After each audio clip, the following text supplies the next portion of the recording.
Alrighty, let's join our heroes up in the city of Cairnemoore. So, if you remember, the city of Cairnemoore, while it is a mountainous city, exposed to the elements, because it has these ginormous, massive outside forges, no snow stays on the ground, and it is unnaturally warm up there, considering the air is cold, but there's like an undercurrent of heat that flows around everybody. Alright, so yeah, we've got you guys standing right here. You just emerged from the subterranean tunnels. Where do you want to go? So, what's our plan again, guys? Asking for a friend. Cal? Yes, he's curious about what we're doing here. Okay, so Beecham's... are we near any of the dwarves? Because I'm going to walk away. You can walk away from the guards at the entrance, yeah. Because I remember those guys are snoopers, so we're going to go... Let's kind of get on our own. Right, we're going to go down the street away, so we're alone-ish. Okay. Ooh. Okay. With the party. And I'm going to say... with Marlo and Beecham, who's also there. Is it? Ooh. Marlo. Ooh. And I'm going to say, Beecham... as he knows where the cache is, and he has found a dwarf who can possibly narrow it down and make it easier for us to find. Why would a dwarf do that? Because it's the dwarf that led us down the wrong tunnel and almost got us killed. Oh, well, that sounds perfectly reasonable for us to trust somebody like that. Then. We don't. I bet he wants part of the money, yeah? Well, that's what Beecham said, and the other thing is I scried the beasts that led our skiffs. Apparently they're here, last I checked. Remember we paid him to take them back to the lowlanders? Yeah. Yet another reason why this plan sounds foolproof. I'm not saying it's foolproof, but we do need to confront this dwarf to...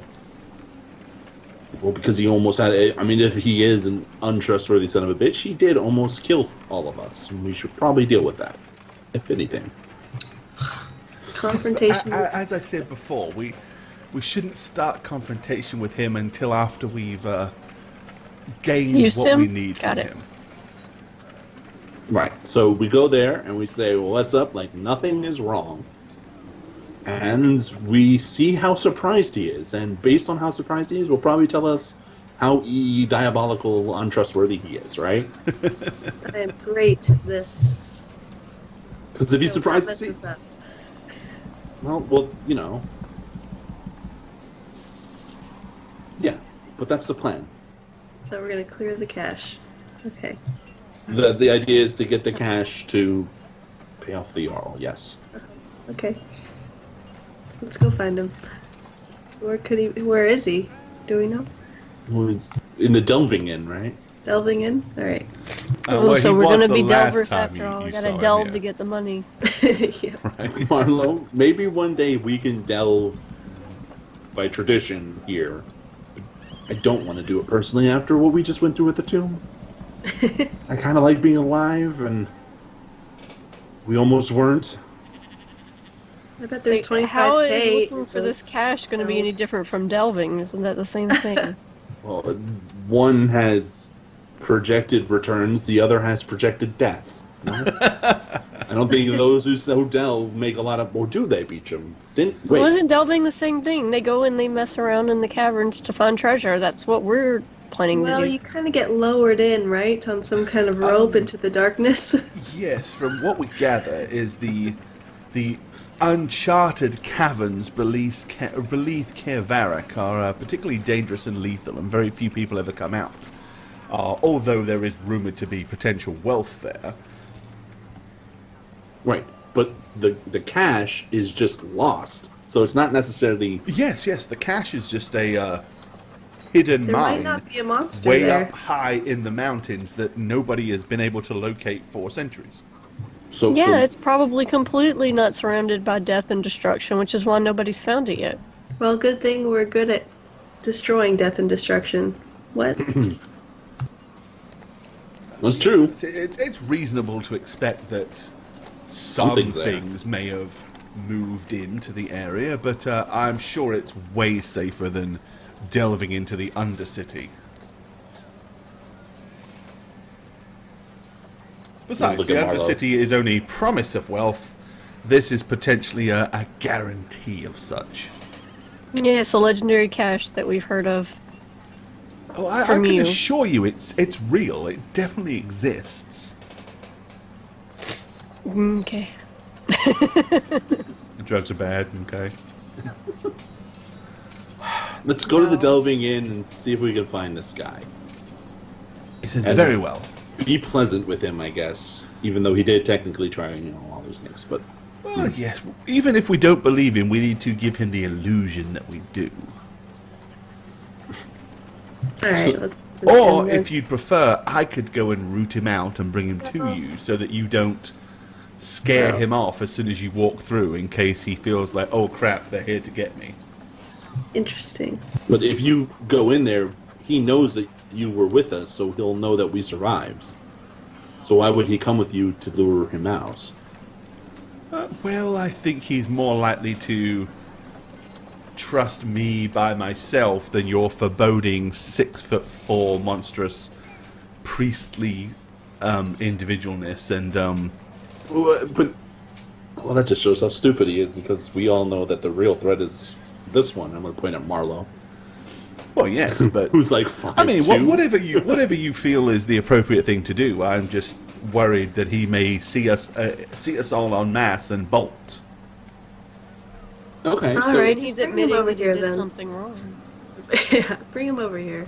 Well, What about and the if he didn't do Colosseum? anything wrong, he'll have no reason to feel threatened. The Colosseum, he'll think we want to fight him. well, no, but it's out of the way, and we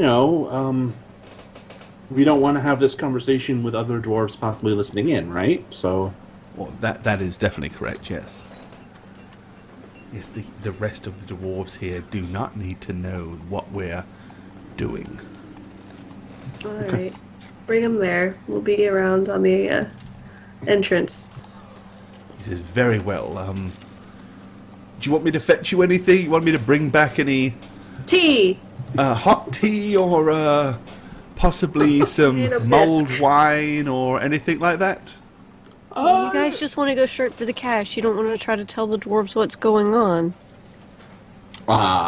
that's a good idea. We can update them without telling them that particular. Yeah, we don't have to mention that we're going to solve the problem by robbing one of their ancestral mines. But that's not a bad idea, Marlo. We can let them know that we are in the process of negotiating a truce that could last 10 years and encourage them to bolster their relations with the Lowlanders in that time. Yeah, that's a really good idea. Then why don't you go and inform Bog and Ironbeard and Skalfmere Duerstock of that very fact? I'll go and find this individual, and then we'll meet, say, in a couple of hours at the Colosseum. We could do that. Very well. Excellent. Let's go. All right. Okay. So Beecham walks with you back down to the entrance to the grand hall, and then of course he just nods politely as he continues off down towards the delve in. Does Beecham seem like he's trying to get rid of us a lot? Probably very annoying, huh? We Well, it's have just he was super eager on us not going with him to talk to that dwarf. I think he just knows how abrasive we can sometimes be as a group when tracking down one person. Hey! I mean, let's be real. His motives do seem to be more race related, if you will. So I could see how we would be annoying in our, constant Matty judgments. Matacampi, thanks for Take the your sub, pants off. dude. Take your Hey, pants off. Matacampi, Hit the thank high you. new subscriber love. Throw it out there. Welcome to the Rerollers. I mean, from everything that has happened, I trust him. And if he needs his space from us, I'm okay giving it to him. I have a hard time believing he'd ever backstab us or betray us. Especially since his business seems to be Better not. about the reward. which we just need to emphasize that all this is for the king and the kingdom down south, and we were gifted nobility for what we did, so I don't think that's in his future necessarily, but some kind of return or reward might come eventually. I don't know. Alrighty. Okay, so when you approach the two guards at the front of the Grand Hall, they kind of look and initially immediately seem very standoffish as they raise their mighty hammers, but then like a look of surprise on their face as they recognize you, and they're like, "Oh, so you've come to see the Lord of the Hall again, have you? Welcome back. You've been gone for a fair few weeks." Who's this talking? Is this just one of the guards? One of the guards? I'm just going to say, hail. Yes, it's a very delicate business on the other side of the mountain. Where we returned from, we just need to update. Aye. Well, if you wait right here, I'll let his lordship know that you've arrived. Thank you. Alright, so he scurries back in through the huge, big double doors, and about 10 minutes later he remerges and said, the Lord is very keen to have an audience with you, so come on in. Alright, pushes open the doors and leads you into the Lord's Hall.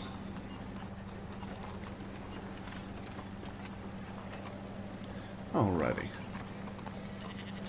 We move you to that map.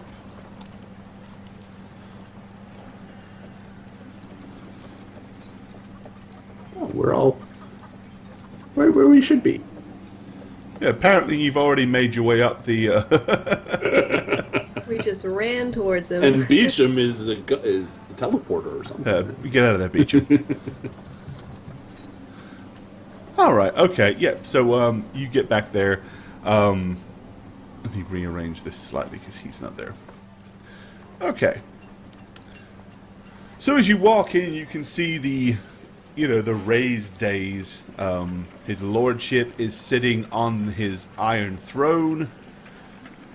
The High Rune Priest is sitting to his right, and standing up on the left is Scaufmere Durastark, Marshal of the Mountain.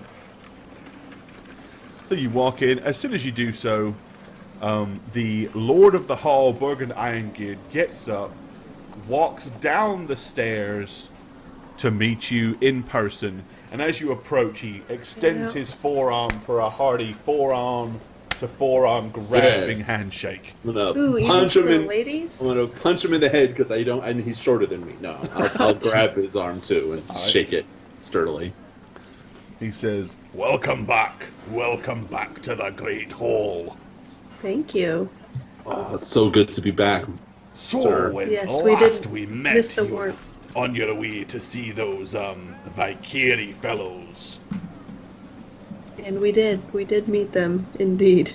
Not the warmest welcome, as my friend can show you. I'm going to gesture to Kia and her covered up head.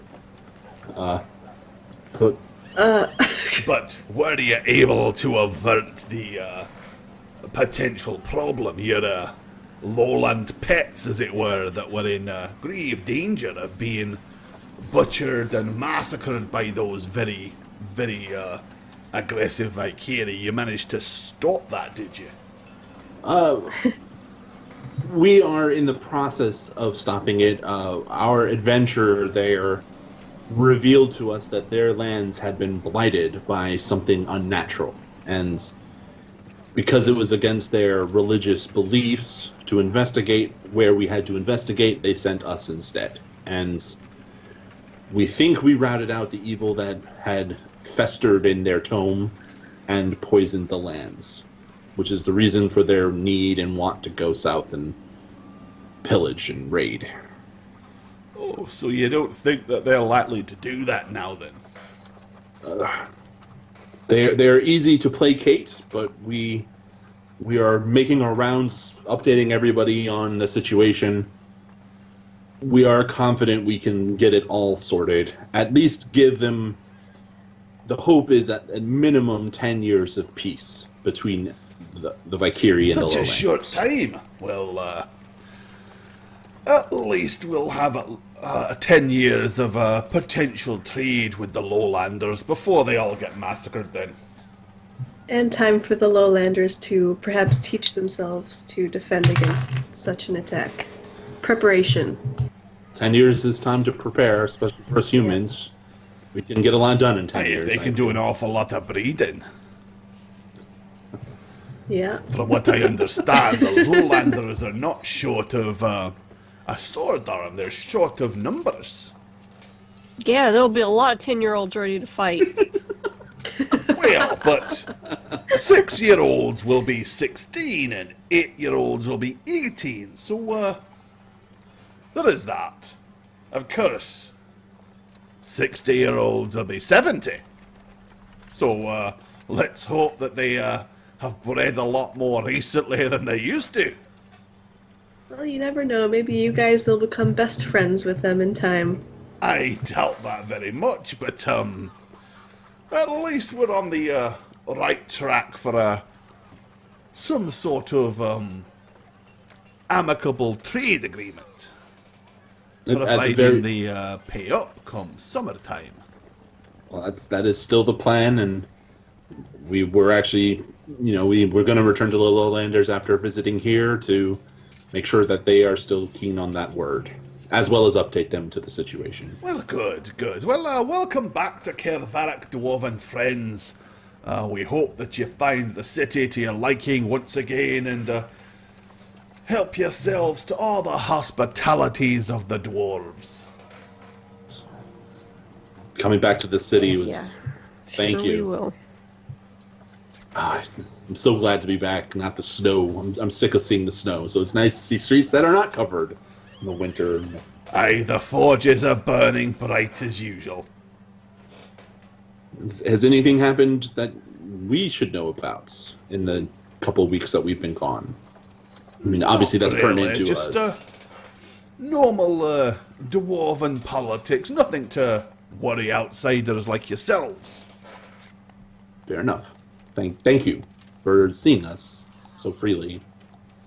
Well, I had a morbid curiosity to find out what it was that you managed to ascertain on your journey. Well, Kia had a haircut, which she seems shy to show.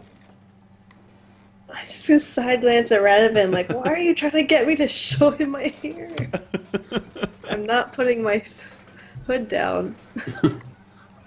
But yes, the dead were walking. I cannot help but notice that before there were 4 of you in number. Did the tall, skinny fellow fall?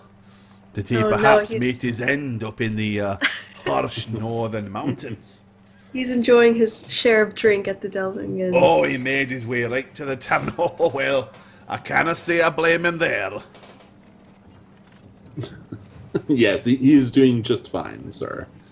Thank you. Well, give him my best wishes, and as I said, if you need anything at all, just feel free to come and let us know.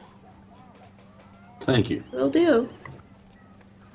And with that, the Lord of the Back Hall out of there. climbs back up his stairs and positions himself down once again in his great throne.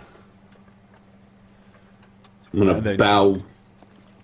Alright, so as he does that, Scalfmere Durstock kind of comes down and walks you towards the front door. I'll follow.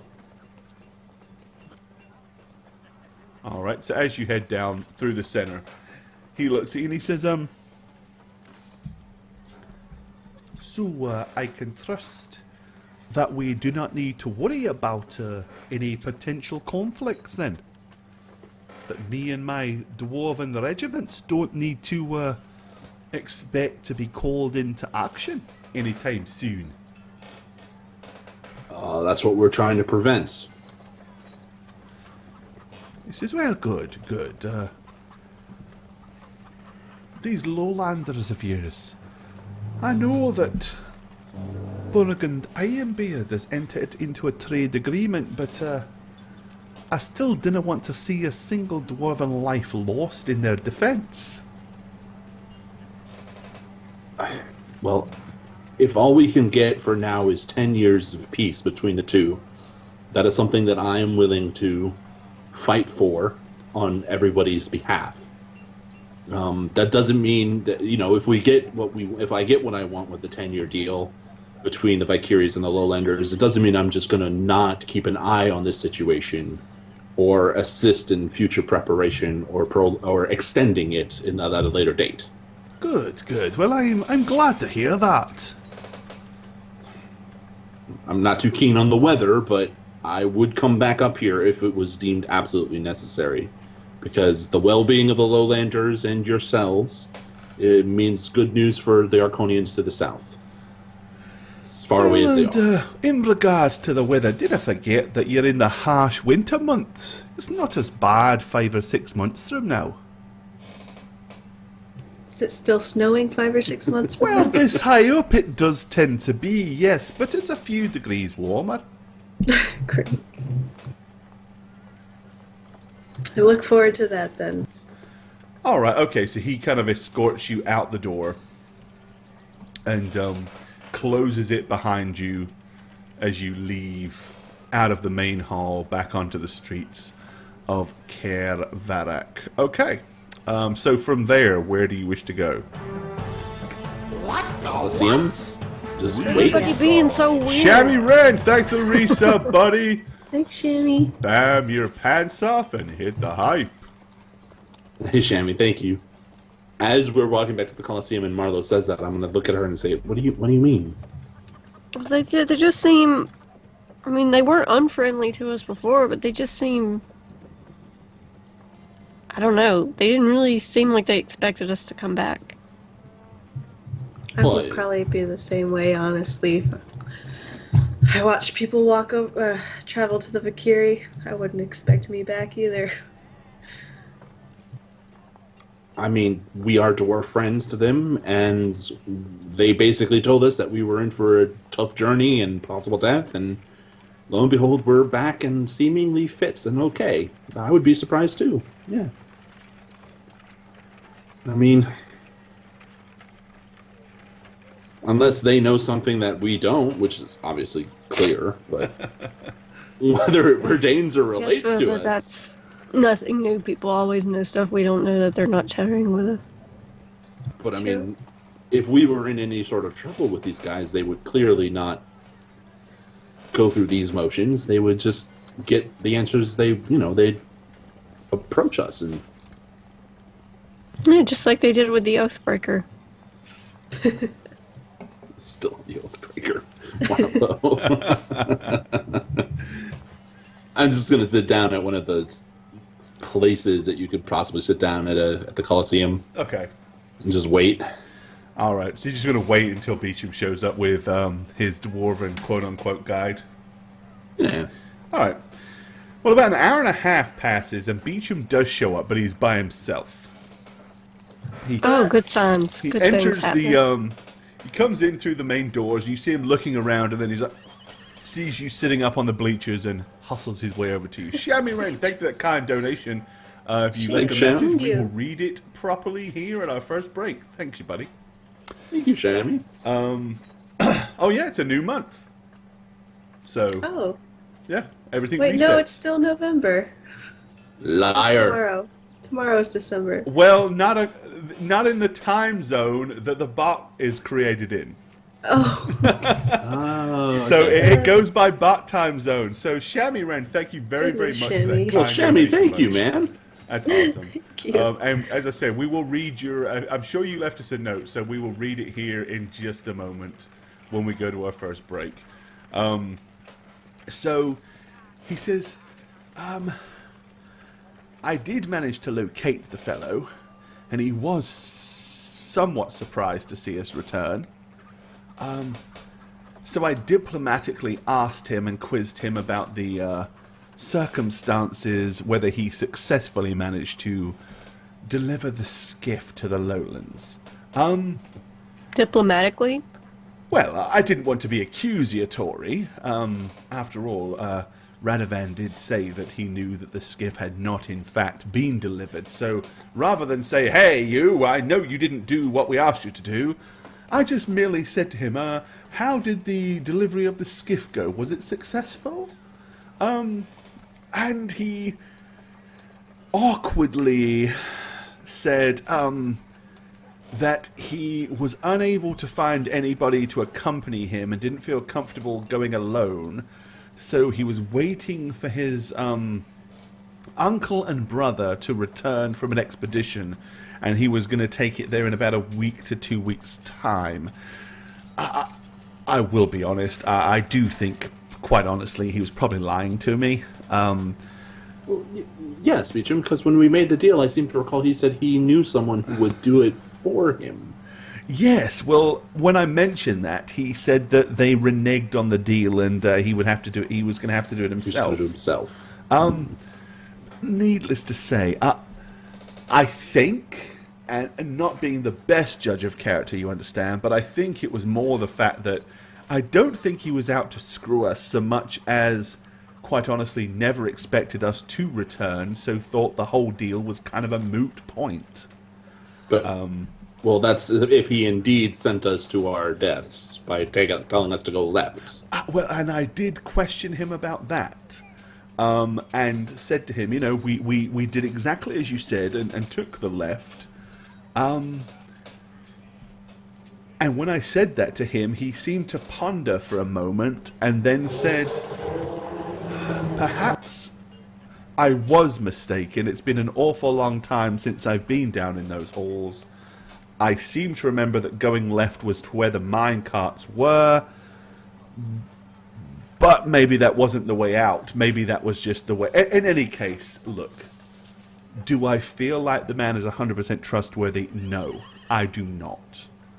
But I feel fairly confident that he is the sort of dwarf that would guide us to where we need to go and can be bought for a price and would not reveal what we're doing to any of the rest of his dwarven kin. And that's the most important thing. Why would you trust him not to do that? Because, quite honestly, if the dwarves found out that he was keeping the information a secret and didn't divulge that, they'd probably execute him as a oathbreaker, and that's probably against what he wants. I honestly think this particular dwarf is an opportunist. He doesn't have quite the ethical nature of most of the dwarves, but in the circumstances that may be to our favour. Any ethical dwarf, the second we said to them, "We're going after the dwarven cache," would immediately run to the dwarven halls, tell Borg and Ironbeard that we knew where it was, and we would be dragged over the coals, have the information flayed out of us, and, well, that wouldn't help any of us, would it? So, all that said, why isn't he with you? Because he's waiting a little further away and looking for a sign from me to let him know that it's safe for him to approach. He's a little bit concerned of how you may react. He's afraid of us. Get it? Oh, and he should be. Cautious, I would say. More cautious of you than anything else. Just as I said, he is in a position to aid us where, quite frankly, nobody else here will. If you want to punish him once we get to the entrance to the dwarven cache, by all means, do what you need to do. But until he gets us there, we probably at least need to set the illusion that we're a forgiving sort of group of people. I'm going to turn to Marlo and Kia. Kind of like shrug a little bit. What do you think, guys? I really want to beat his ass. Well, and perhaps you can. As I said, should he slip on the mountain's edge? Should he put a foot wrong? And Marlo, if you feel the need to pummel him into oblivion, I don't think anybody here is going to have a problem with that. Least of all me. We'll see. I mean, I don't want to kill him, Beecham. Well, perhaps if he serves us faithfully this time, in the light of everything, the minor indiscretion that he did before, maybe we overlook it. Of course, it's entirely up to you. I defer as always to your noble judgment.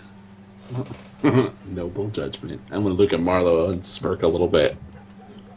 I am willing to overlook what has happened, because technically the skiff and the goats, they're still here, so we could still use them. It's not like he sold them or,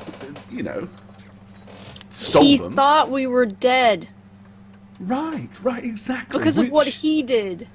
Marlo, I agree, which is why, if he accepts it, I would be okay if he let Marlo punch him, just in the face one time. That's kind of like saying it's okay if you jump in front of a moving donkey cart one time, isn't it, really? It's kind of a very permanent one time, but... Well, no, I mean, I'd be there to make sure he doesn't die. Or should I we... think he should get his consequence, but we can If wait on should we do this. that now? I'm just worried that he's going to tell the dwarves something. I mean, I know you think that would be telling on himself, but... Well, perhaps we do that now. Perhaps we tell him, hey, we're willing to forgive and forget, but you have to stand there and let Marlo punch you in the face just once as a consequence to your past actions. And, I like it. And then Radovan administers St. Cuthbert's good graces upon him, and we wipe the slate clean. You know what? That's not a terrible idea. Maybe then he'll feel more inclined to trust us. I mean, to be fair, Marlo, it wasn't the wrong way that almost killed us. It was the thing in the tomb that sapped me of all my health, withered your leg, and paralyzed you. That's Well, the of value. course, I doubt. And that's this even dwarf after had the Valkyrie. no reason to know, or had no means to know about any of that. Okay, so what if another group of adventurers that aren't as versed in destroying destruction, as Kia said earlier, come along and he offers his aid and he leads them into the wrong cavern and they don't make it out? You mean the cavern, the cache cavern? No, Radaman. I'm talking about the if it could have easily been another group of adventurers that he led astray that would have died Well, to we that could. creature that we ran into. But it's dead now, though, isn't it? You killed it. No. I mean, okay, Marlo, I see what you're saying. If we make haste, we could go back to that and seal it off. We were given an extra week. It might be out of our way, but That's not what I mean at all. This man needs to understand that he could have gotten people killed. Thanks for the cheer, Paul. Marlo, I understand, and that's why you punch him once, and we tell that's the reason why. I mean, do you want to inscribe it on his forehead and some kind of like? I don't think that I'm going to be happy with the results of this because honestly, I would have us turn him into his own people for what he is and for what he did. But if we do that, we can't have your little cash, can we? True. And I'd be okay finding an alternate solution if we came up with an alternate course of action. There was that treasure chest in the Basilisk Cave, right? Did it have 20,000 gold pieces? No, but we couldn't take one, remember? Because there was too much to carry. And then there's the unpromised rewards from delving, which who knows what's down there, and who knows if there is even anything. Well, you say this cache has way more in it Correct. than what we need. In Do you ever theory, think about significant. approaching it in a way that maybe the dwarves would reward us for recovering the cache?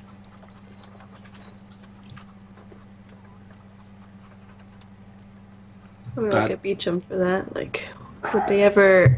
He's like, I don't know. As I said, I do know that the dwarves are incredibly, I don't want to say greedy, but when it comes to treasure, that they're going to see all of that as rightfully theirs, and probably rightly so, because it is their ancestral property. Whether they're going to be willing to pay us to go and retrieve it, or whether they're more likely to just say, this is none of your concern, if you know where it is, tell us now and we'll go retrieve it, I think that's far more likely. Whether they'll pay us a reward for the knowledge of where it is, that's a gamble that you'll have to decide. I don't know. Then we would have to go get the money a different way. Right. Any ideas on how? We have 5 weeks, and it will take us a week and a half to get back there as it is, so we realistically have 3.5 weeks to find an alternate way to find 25,000 gold, or 22,000 now.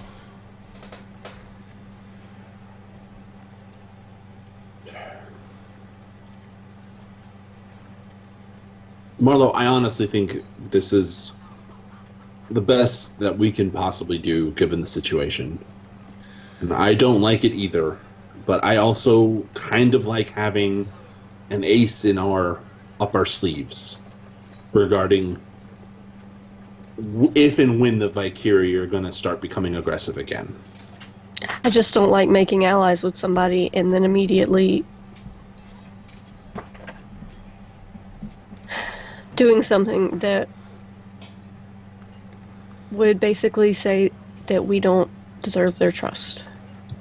Well, the other option is, of course, to go and get the cash, take the very small portion of it and pay off the Valkyrie, and then we could lie and say that we stumbled across it and then tell Borg and Ironbeard, hey, we found this, we're sure it belongs to you, this is where we found it. And then allow them to go and claim the rest of it. I'm sure if there's as much money up there, if we just take coin and nothing that they would deem to be an artifact or something of some kind of ancient relic, I doubt they'd even miss a mere 23,000 gold. Well, call it 40,000 by the time we have a small share for ourselves for our trouble.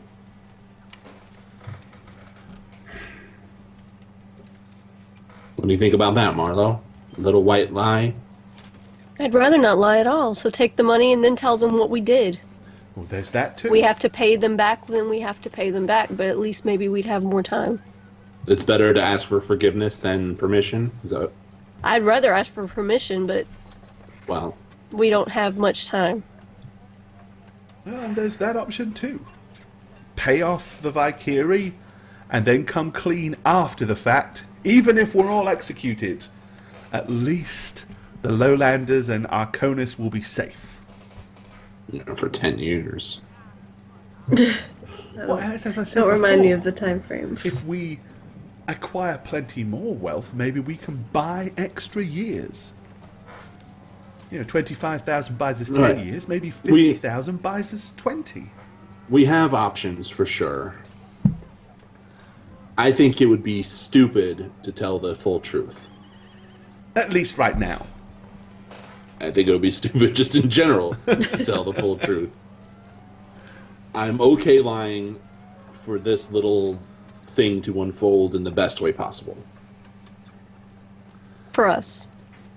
For everybody. Because it isn't just for us. Well, it's not for us at all, really, is it? It's for the sake of the Lowlanders and ultimately for the kingdoms of Arconis. Otherwise we might as well go to the Highlanders and say, hey, we butchered a bunch of your men and women and an old woman who was cackling in the snow.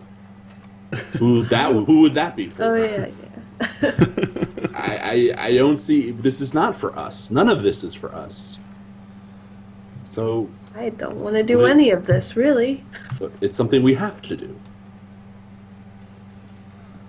Alright, we'll send the guy in. We won't accuse him or... So are we going to punch him now or later? Punch him when he when he finds the cache. If he leads us I'm there, not going to punch him now. I want to punch him when he least expects it. I don't want him to be ready for it. fair enough. Let's send him in. Let's get this deal sorted and working. This is very well. I'll be right back. All right, so Beecham disappears back through the archways, leaving you to your own devices for a short period of time. I take out the box cutter. Ready for Ready to shank it with. Come on in. Do a London gangster job on him and give him Oh, jeez. a huge smile. All right, so yeah, about 10 minutes later, Beecham comes in with a familiar-looking bald-headed dwarf, who seems a little bit apprehensive, but Beecham's like, no, it's fine, come along. I explained the situation to them, they're fine. So he walks in and looks up at you and he says, "Oh, hello, it's a pleasure to see you again." Hi. He's gonna nod. Will you not be wanting me to deliver the skiff now then? Because I was arranging to do that in about a week's time, and if you don't want me to deliver it now, I can defer it. It's right. I can show you where it is. You can be straight with us. Just stop. It's okay. I'm gonna piggyback off of what Marlo just said. And I'm just going to stand there with my arms crossed, not making eye contact with him. James tells me that you have a wee expedition that you're going on and that you might need a little bit of help. Well, you led us so well through the tunnels. Oh, I'm awfully sorry about that. As I said, it's been a long time since I've been down in there, and the last time we went, I remember going to the old mine shaft where the carts and stuff was, and in my brain I thought that was the way out, but I understand now that was not. But I do apologise. If there's any way I can make it up to you. Well, this expedition would be just that. Because we could really use it. As I said to James, under the circumstances, normally, of course, I'd cut myself in for an equal share, but as I owe you, I'm more than happy to do it for just a mere 10%.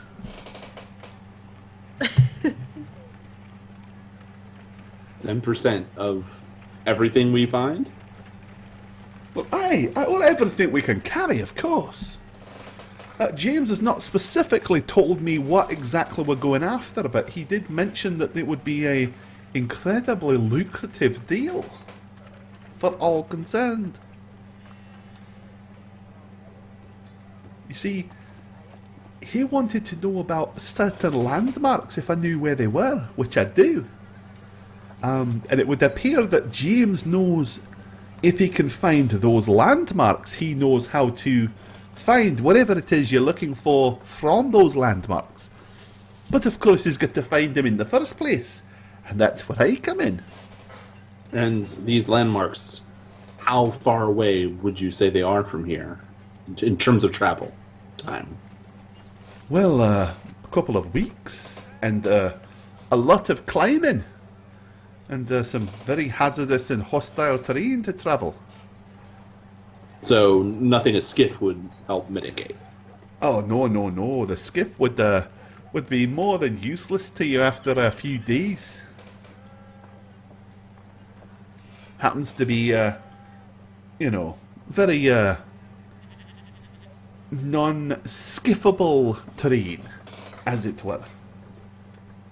More climbing spikes and grappling hooks and rope and pitons are going to be needed.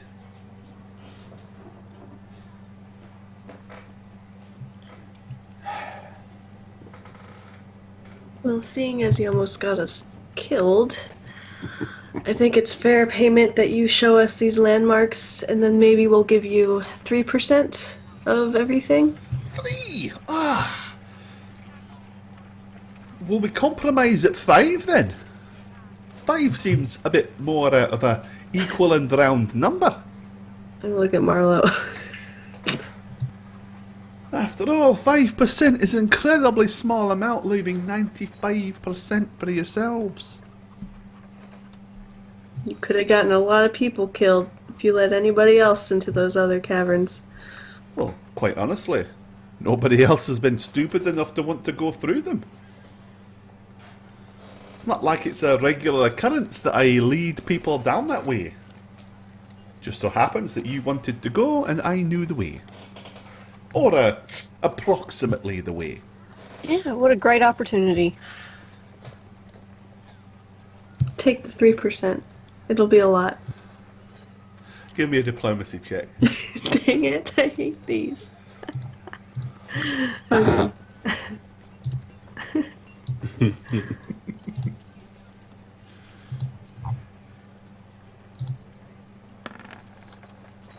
19. He says, all right, 3% Nice. it is. And then he looks at Beecham and he says, but it better be as much money as you claim it is. Beecham's like, if it's there at all, I feel confident that it will be 3% would still be more money than you'll ever see in your lifetime. Great. Fine. 3% it is. So, Yes, in your lifetime. when do we wish to go? When are we leaving? We're going to need a lot of supplies. Soon as possible. Going to need We'll at get the least supplies. 2 or 3 weeks worth of food and rations, and plenty of good strong rope, grappling hooks, climbing spikes, hammers, picks. Well, I would love nothing more than to sleep in a nice place for one night. Just one night. So we'll get the stuff for tonight. Maybe today. We'll rest tonight.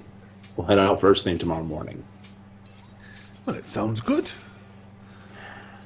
Beecham looks at you and says, as I've already had a small meal and a glass of mead, would you like me to go and acquire all of the necessary provisions for you while Yes. you rest? Please do. Always. Thank you, Beecham. No problem. Well, we will see you on the morrow then, my short, bald, furry friend. He's like, right, bright and early. I'll see you outside the Delve Inn. And Beecham looks at him and says, perhaps meet us about half a mile outside the city, just to avoid any curiosity. Oh, suit yourself. All right. Alrighty, okay. So you guys, Jesus, I can throw that man way further than I trust him. you probably can. Alrighty, so you guys head down to the Delve Inn to get yourself a evening meal and a good bit of rest. Let me go ahead and move you in there.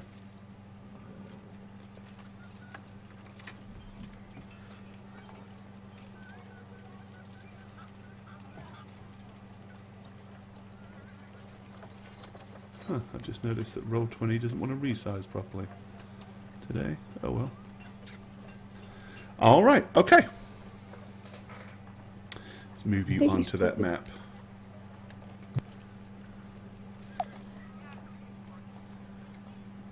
Alright, there you go. Let's move you in. Oh, not you. Okay. Okay.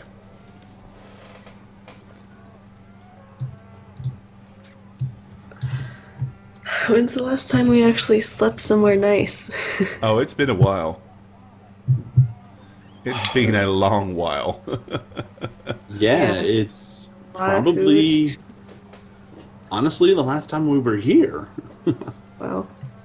So it's been like 3 weeks or so. Yeah.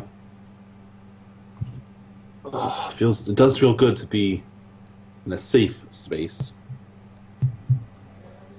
with jovial laughter and Alright. Oh, and Beecham is not there because he went to gather provisions. so what time of day is it actually? Oh, it's mid to late afternoon. So Beecham's still got plenty of time to acquire all of your stuff, and you've got an evening and a night ahead of you. Well, I want to turn to Marlo and say, hey, Marlo, have you still been having those dreams? Pretty, Honestly, I've been kind of worried more about dying to other things, so Yeah, I mean, haven't she really- has been, but they've been no more intense than they were before. It's kind of one of So those things you get used to after a Come while. to you again and tried anything? Not that I remember. Okay. Just wondering how aware I should be of my surroundings at all times. Well, we did see those tiger paw prints in the snow heading to the valley of the Reroll. Oh, was it not that one creature that we avoided? Well, it was a bear, right? I don't We remember. just saw those footsteps. But that was like 2.5 weeks ago. Okay. Just keep us updated on that, okay? Sure. I'm just more nervous about having to climb. Probably. Well, I got something I can help you with, both of you. Alrighty. Me too, but try to save our Don't spells. use it. All right, I'm just gonna rest tonight. Yeah. Alrighty. Yeah, so pretty much you can spend the evening getting full bellies, eating great food, hot food, whatever types of drink that you are interested in, guzzling, and a very good night's rest. So yeah, collectively, not whoever wants to pay for it, knock a couple of gold off and you're fine. That'll cover everything that you could possibly want this evening. All right, I'll do it. All right. Thanks. All right, so bright and early the following morning, you wake up ready to meet. Of course, Beecham comes in later that evening with a huge big stack of supplies. He's got like 3 big additional coils of rope, a huge big bag full of climbing spikes, a hammer for everybody, like a small camping style hammer. Grappling, he's got 4 grappling hooks, 4 of everything that you could possibly want, and probably about a dozen climbing spikes apiece. That's awesome. So we'll evenly distribute it amongst us. So he's basically, not- consider everybody having 50 feet of rope, a grappling hook, a dozen Okay. climbing spikes, a hammer, and an ice pick. All right. I'll put that on my list, and we'll get going. Let's see Okay, the- and the following day, you are able to march out of Cairnemoore in the direction. Just go ahead and put you back Oh, there. wonderful wizard of Oz. Boom,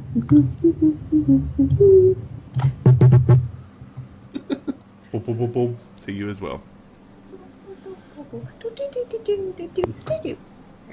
All right, okay. So you leave out of the massive gates. Once again, you're treated to the engineering feat that it is that opens those gates, the ginormous wheels that turn to move the massive stone gates on their runners. Once again, it takes a good 10 minutes to get the gates open and closed. But then you leave, head down the huge stairway across the open chasm and down the mountain pass.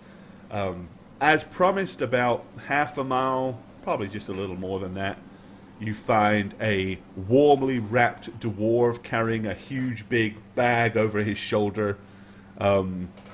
He's got a pickaxe tucked into his belt, a huge coil of rope hanging on his back as well, and he is waiting for you guys. As soon as you arrive, he gives you a polite nod. We'll nod back. What's the day like? I mean, it's cold as hell, but It's freezing windy, cold, but it's but- bright.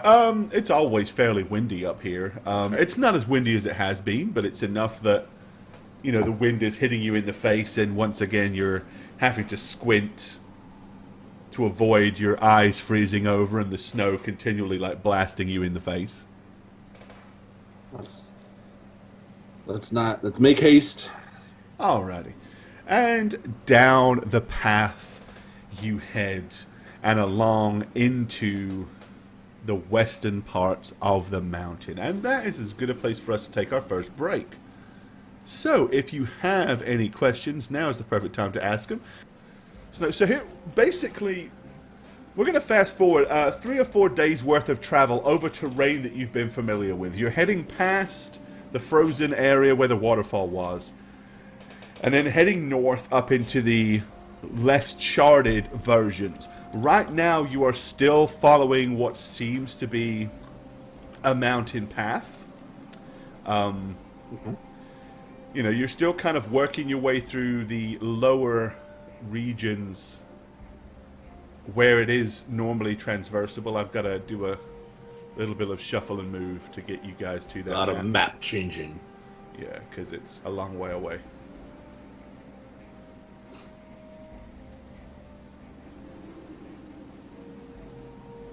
And there you go. It's one of my Roll20 requests, is a way to move that thing and have it auto-scroll. Alright, yeah. Okay, so you're kind of following a fairly narrowish path. It's about 20 foot wide. The mountain sides to the left and the right of you probably go up about 60 to 70 feet. Kind of very steeply, and then they start to plateau out a little bit. But realistically, I mean, it's hundreds of feet up to the left and hundreds of feet up to the right as you continue to make your way along the cold, frozen pathways of the northern peninsula mountains. As I walk, I'm just going to look at Kia as she, like, shuffles. Deciding where I want to go. I'm looking for traps like how Rayson would look for traps. I have my eyes on the cliffs, like the top of the cliffs, because Good idea. we have a tendency to get rocks thrown at us from above. Right? And I'm kind of like looking up, like, Right? any giants? Any giants? And I'm keeping one eye on our dwarf bastard. So, what's our dwarf bastard's name, actually? Your dwarf bastard's name? Yeah, what is... He said his name before, but I lost my napkin, so what is it again? No, you just used your napkin. Yeah. You used your napkin. I used my... Yes, probably true. You used it to wipe your nose with. Alright, let's see. You would ask me now, and I've drawn an absolute blank. Might have it written down. I feel like such a Let's tit. just call him Dwarf 1, you know? It's okay. I'll tell you when I remember in a minute. Well, okay, When it comes to so me. I'm just going to say... Dwarven guy dude. So it's been several days. You said this would take several weeks. Is that just to get there Hendrik. or to get there and back? It's Hendrik. Hendrik, that's right. Oh, that's right. It You is wrote it Hendrik. down. It is Hendrik. Wow. Yeah, there you go. That's right. And it's the year 908. Cool. So Hendrik, this couple of, you said it would take several weeks. Is that just to get there or to get there and come back? Oh, it's a couple of weeks to get there. Oh, jeez, really? Can we make this faster somehow? Oh, there is something I could. I mean, if we're really. In a day or so, these accessible trails will be gone, and we'll be climbing pretty much the rest of the way. Just like fly everybody It's not up? exactly how far we're going; it's how long it's going to take to get there, because the terrain is going to be very difficult to navigate.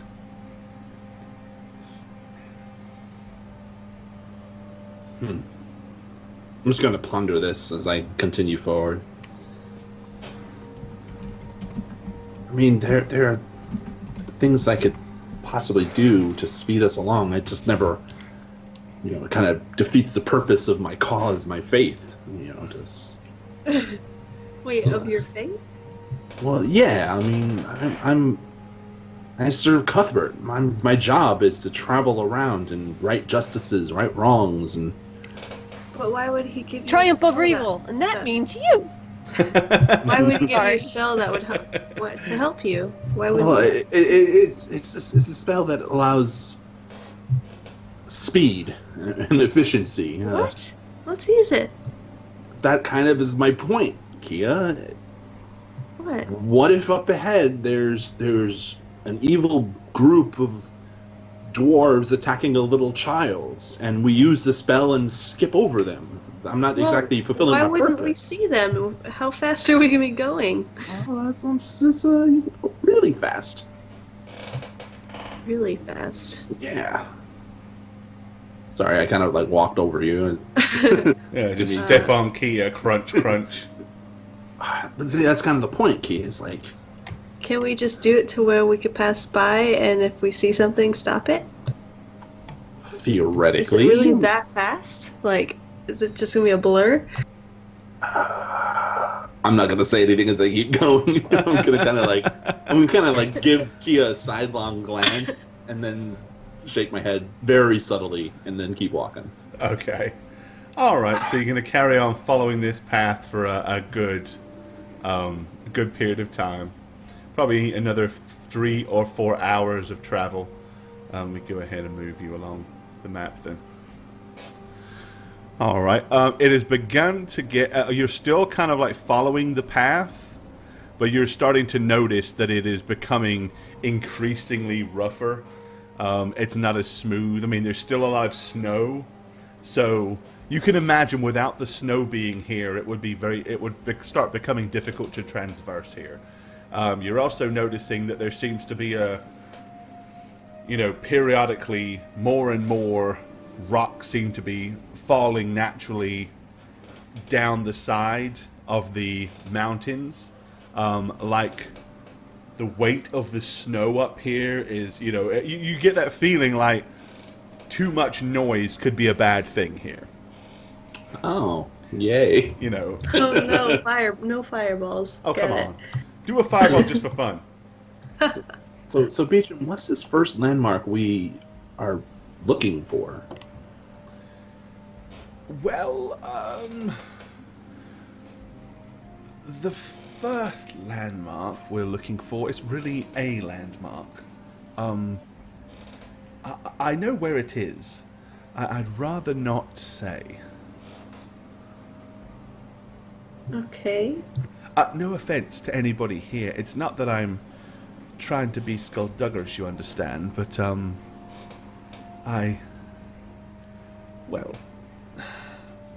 Is the thing we're looking for something Offensive? that would give us reservations about proceeding? Offensive. No, just... 2 hills that look like Giant boobs? No, it's nothing phallic or anything like that. It's just that, well, I suppose it really doesn't hurt if I say, and he kind of glances, like shuffles over and like glances over, gets closer to you and glances over his shoulder at the dwarf behind you. He says, I'm kind of testing him a little bit. He said, "The dwarf, did he touch you?" Tell me if he touched you, Beecham. I'll beat him up.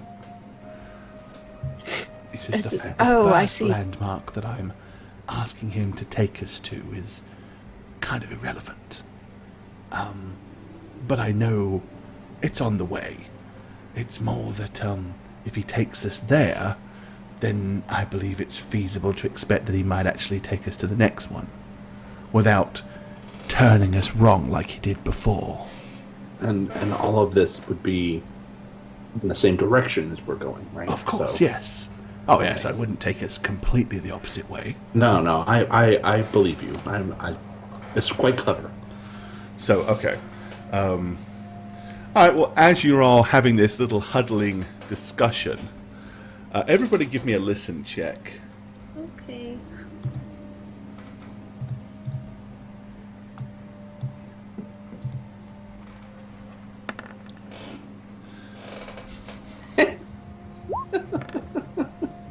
Natural 20! Oh, Shaggy hit the button already. Yeah, What? Did you get a 20? I did. Sure did. What? Shaggy got a natural 20. Oh, wow. Good job. No, you're beating me. So, yeah, Shaggy hits the natural 20 first tonight. So, let's see. Most Two people people. actually bet on Shaggy. What? You idiots. I mean, you So, lovely there people. you go. Those of you that did, You got some golds. So yes, spam that 20. Good job, Shaggy. First one on the night. Wow. 8 people. All right. So as you guys are all kind of, you know, you're all closed in and having a quiet secret squirrel type chat. You know, you've been noticing little rocks fall and little shifts of snow. But in amongst one of the shifts of snow, Shaggy, you hear a very faint shh in amongst all of that. Instinctively, you glance up and notice, kind of somewhat camouflaged against the snow, based on the fact that their skin color is almost identical. Either side of you, about 50 feet up on the banks of where the ledges are, you can see these gnarly looking ice trolls. You've seen them before, you know that they're up here, as they all were trying to quietly get in position for an ambush, but one of them kind of slipped and sent some of the snow sliding down underneath him, which is what you heard. As you glance up and see them, they kind of like stop as if they're trying to stay still, not to be seen. And then with their limited intelligence, initially they think that that's actually working. So they're all like...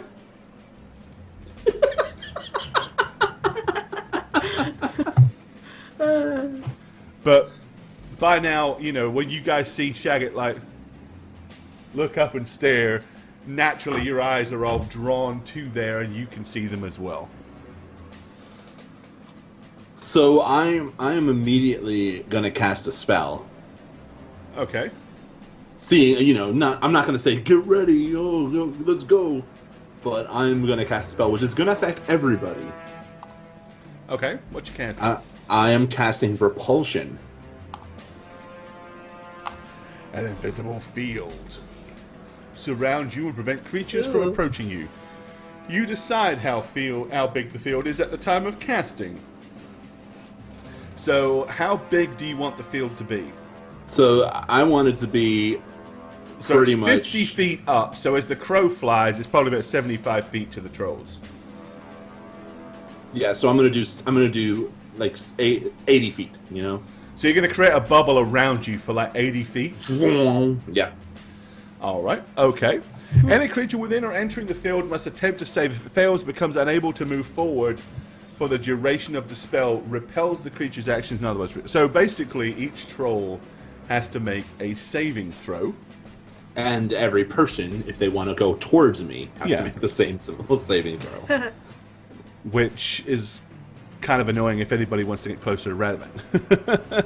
I always do, so that sucks. Well, immediately the dwarf behind is probably going to be like, what? I can't go forward. I can't go forward. Are you gonna Because tell you us? touch yourself at night, bastard dwarf. Are you gonna tell us you're doing this out of it, or just do it? I think you just did it. Okay. All right, so we got 6 rolls to make. 1, 2, Oh my 3, god. Wow. 4, Oh my god. 5, Wow. and 6. So 2 of the trolls Wow. shrug it off. The other 4 find themselves unable to move forward. Okay. So yeah, you guys pretty much can see all of the trolls. Like initially, they're all like this, and then they all kind of look at each other, and one of them points down, and they all begin to move, except 4 out of those go like, and just seem to freeze, like they can't move forward. The other 2 slide down the snow to the ground effortlessly, and prepare to engage you as you approach. All right, let's get initiatives for everybody then, I guess. Okay. Come on, money. Let me roll for trolls. All right, Radavan and Marlo at 16.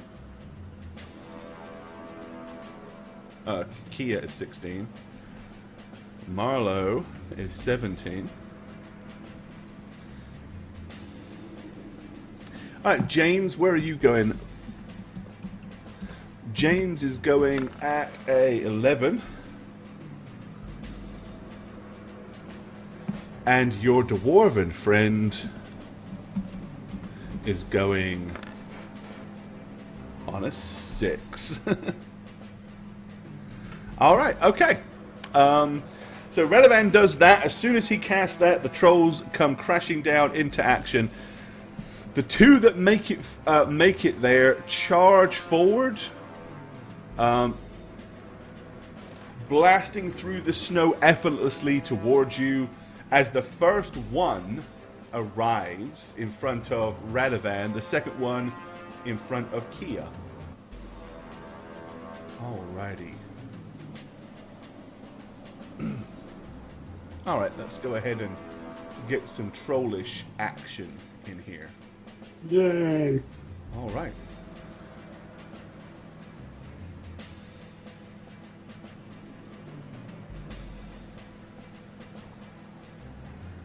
Oh, I closed it. I was looking for my dice roller, but I accidentally closed it. Alright, okay, Radovan. The first troll swings at you with his mighty club. Misses. Swishes over your head, unable to strike the target. The second one brings his club down, descending at Kia, and it clumps into the snow, sending a small shower up into the air to the left and the right of him. Neither one finding their mark. Alright, the remaining trolls, being fairly dumb, are still trying to move forward and haven't figured out why they can't yet. Marlo, you're up next. Okay, so seeing the one that's after Kia, I'm gonna attempt to run up. Make a saving throw. You gotta beat a 21 fortitude save. Yes. Otherwise, you can't go forward. You can only go sideways or backwards. And so I'm weirded out by it. I'm probably gonna be like, what's going That's on? actually not a Something- fortitude save. It's a willpower save. So. Oh no. Well, good. Now she can. Yeah, it's a willpower save. 23. There you go. Yay! You pass, so you may advance on Radovan's position. And she punches Radovan in the back of the head. What are you doing, you idiot? Trying to run here. Alright. I get to make one attack, right? Yeah, because if you move more than... Just one of my normal attacks, I mean. Like, Yeah. like I hit like 3 times or something. Whatever your it's... My standard action, Yes. not my flurry. Correct.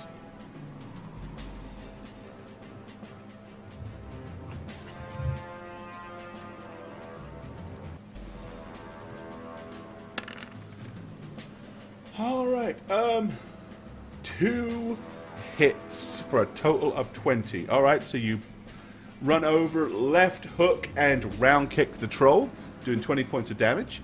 Alright, Radovan. I am going to attack the one in front of me. Okay. You know, I'm just. I gotta click it. Click it. Clickety click click click. Alright, Rado. Let's see. Alright, you hit twice as well with the first 2. Raining your mace down upon him for a total of 16 points. Okay.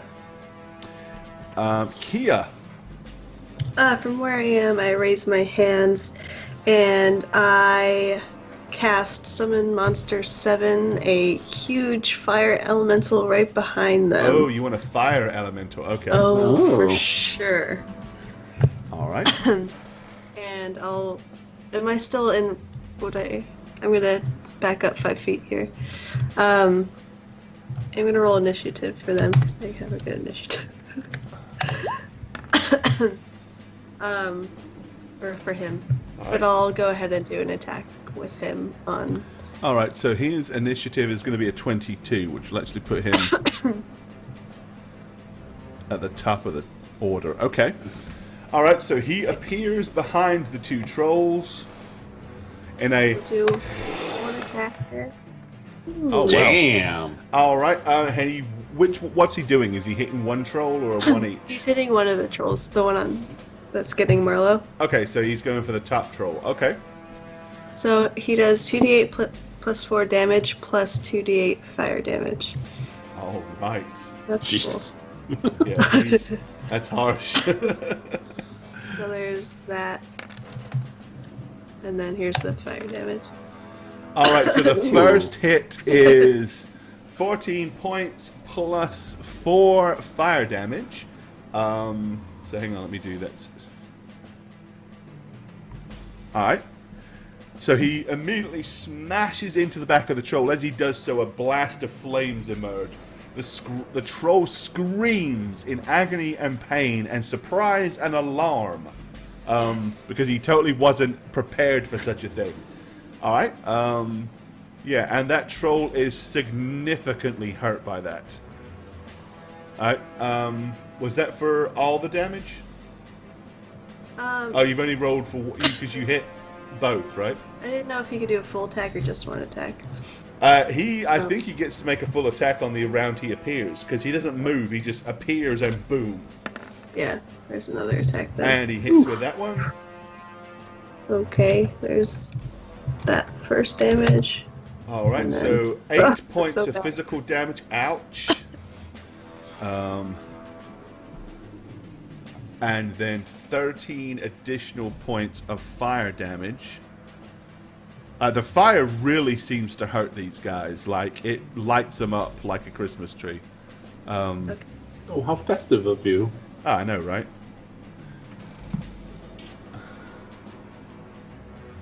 All right.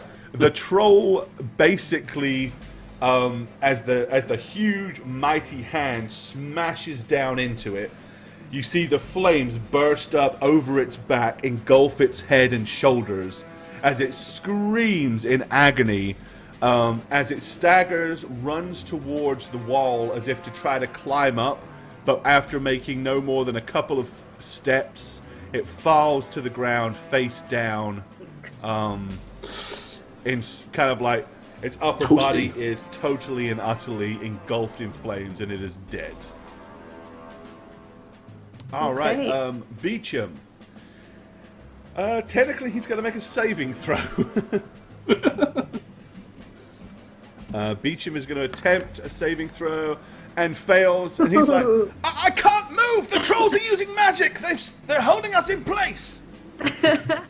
That's me, you lovely man. The dwarf is going to try the same thing.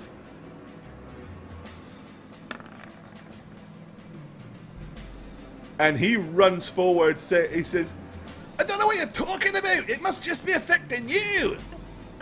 And he runs up to where this troll is. And with his axe, he begins to hack the troll in the neck. Like, instinctively. Like, he knows what to do with these. He's encountered them before. Oh, if only we had this untrustworthy dwarf and we had that other guide. All right. It is start of the new round. The elemental goes first. Cool! He's gonna slam the other troll that's right next to him. All right. He hits it solidly with his first massive molten arm. Sweet. Twice. Okay, so yes, as the fire elemental turns with its upper torso, leaving a wisp of flames behind it, it just like throws both of its huge arms into the side of the troll. Let's get the damage. So there's the damage. So it does 33 points of impact Jesus. and Hey. 15 points of fire.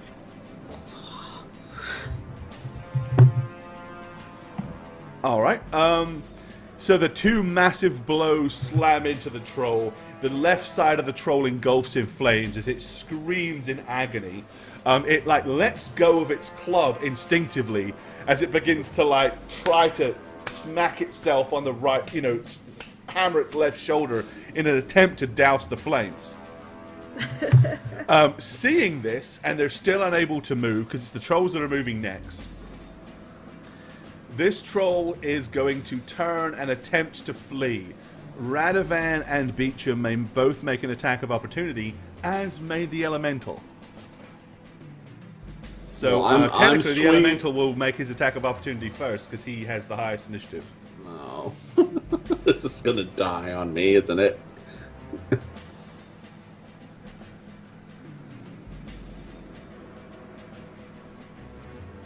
Jane, you gonna roll? I think she did. She's just waiting for roll 20 to decide to deliver the Oh, save roll. Oh, I was like, what's going on? By the look on her face, anyway.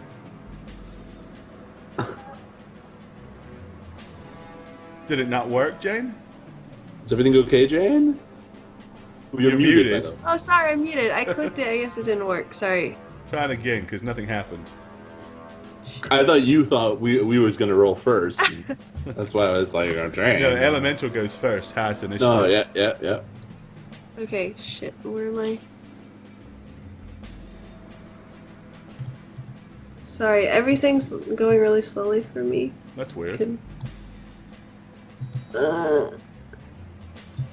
someone else do something you on need this to refresh roll 20? Yeah. Okay, yeah. While you refresh roll 20, the fire elemental Sure. stops to gloat about how impressive it was and think about what's next action. Radovan, go ahead and you have get your attack in. Well, this is going to be kind of anticlimactic. It's not as impressive as. What the hell What is that? Hey, What is going that? on? Everything is messed up. That's not. It just Okay, delivered I'll- your macro. That is so weird. I'll do it again, and I'll make sure everything is kosher. Try it again.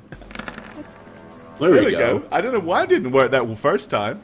That was All right. weird. You belt it in the back for 6 points with your mace.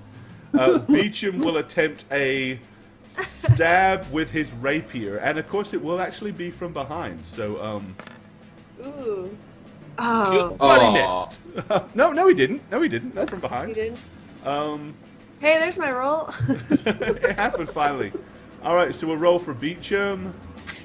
Basically, what happens is we all just skewer the sucker at the same time, Yeah. right? Yes. Right, Beecham does 25 damage. The elemental does 25 damage. or 11 damage plus 9. Okay, yeah. Before the troll makes it a single foot, he is stabbed in the kidneys, engulfed in flames, and smashed on the back of the ankle. That troll falls to the ground dead as well, slumping, inflamed against the side of the mountain. All right, Marlowe. I'm going to do nothing because there's nothing for me to hit. They're dead. Okay. Radovan, you want to do anything specific? Your turn. I'm gonna say hit them from afar, and I'm actually gonna dismiss my spell. Okay. Because they haven't done anything their other turn, right? I mean, they're still From what trying to... MLG angle do you think I can punch something from here? He's I'm gonna say expecting it you anyway. to abundant step up behind one of them and fall from a great height to your own death. Because that's what happens Possibly. usually when you fight on What's cliffs. that, Radovan? Okay, That so was you're interesting. canceling that. Okay, so you dismiss your own spell and gonna cast prayer on myself, okay, just so I'm a little bit... not crap. I didn't mean to press that twice, but yes. All right. Okay. So bringing special favor upon yourself and your allies. You all gain +1 luck bonus on your attack and weapons rolls. So you get +1 to hit, +1 damage. And skill checks while each of your foes get a -1. So it basically gives all of you a +1 and they get a -1. For hitting and damaging and saving and all things joyous. Okay. Kia. I'm glad this fire elemental's like heating us up so we're not so cold anymore. Oh, he is an incredible heat source. It's kind of bizarre because he's about 2 to 3 foot lower than he should be because he is sunk down into the snow and there's a massive big melted area in and around him. So it's like there's a huge big divot in the snow that kind of comes down and... Yeah. I'm gonna tell my elemental to just start trying to climb. Alright, where do you want it to climb? Give me a direction. How about away from us, just in case he falls? I'm here.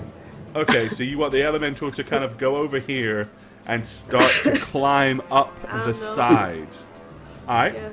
It's like As the fucking elemental begins to- Ghostbusters. You know, as his hands hit, the snow literally just becomes a river of water as it melts down below him. This guy might start falling. Also, with that being said, your elemental is going Some to be damage. taking a D10 damage each round.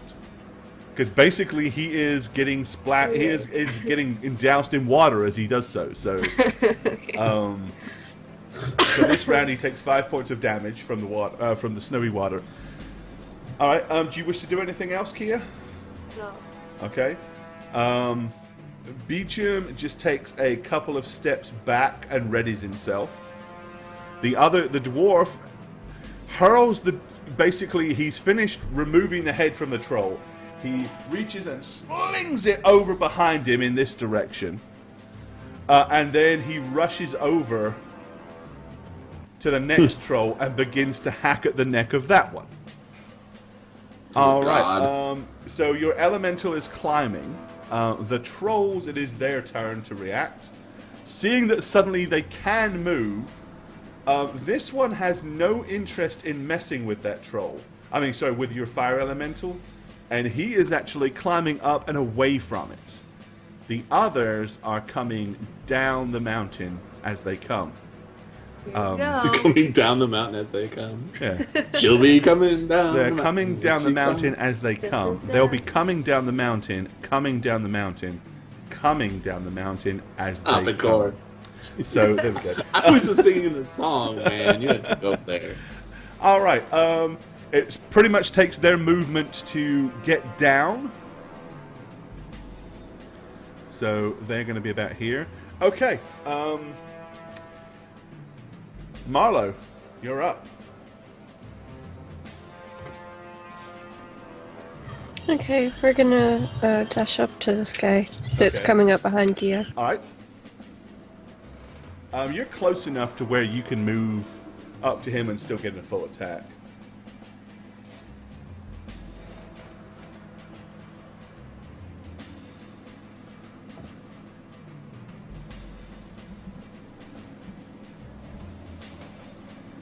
Don't forget my +1 attack and damage. Don't forget my +1. The shirt. Yep. Oh, Where- shoot. I've Hold still on. got my Well, we +1. just added afterwards, I guess, right? To hit and damage. Yeah. So you get +1 to hit, +1 damage.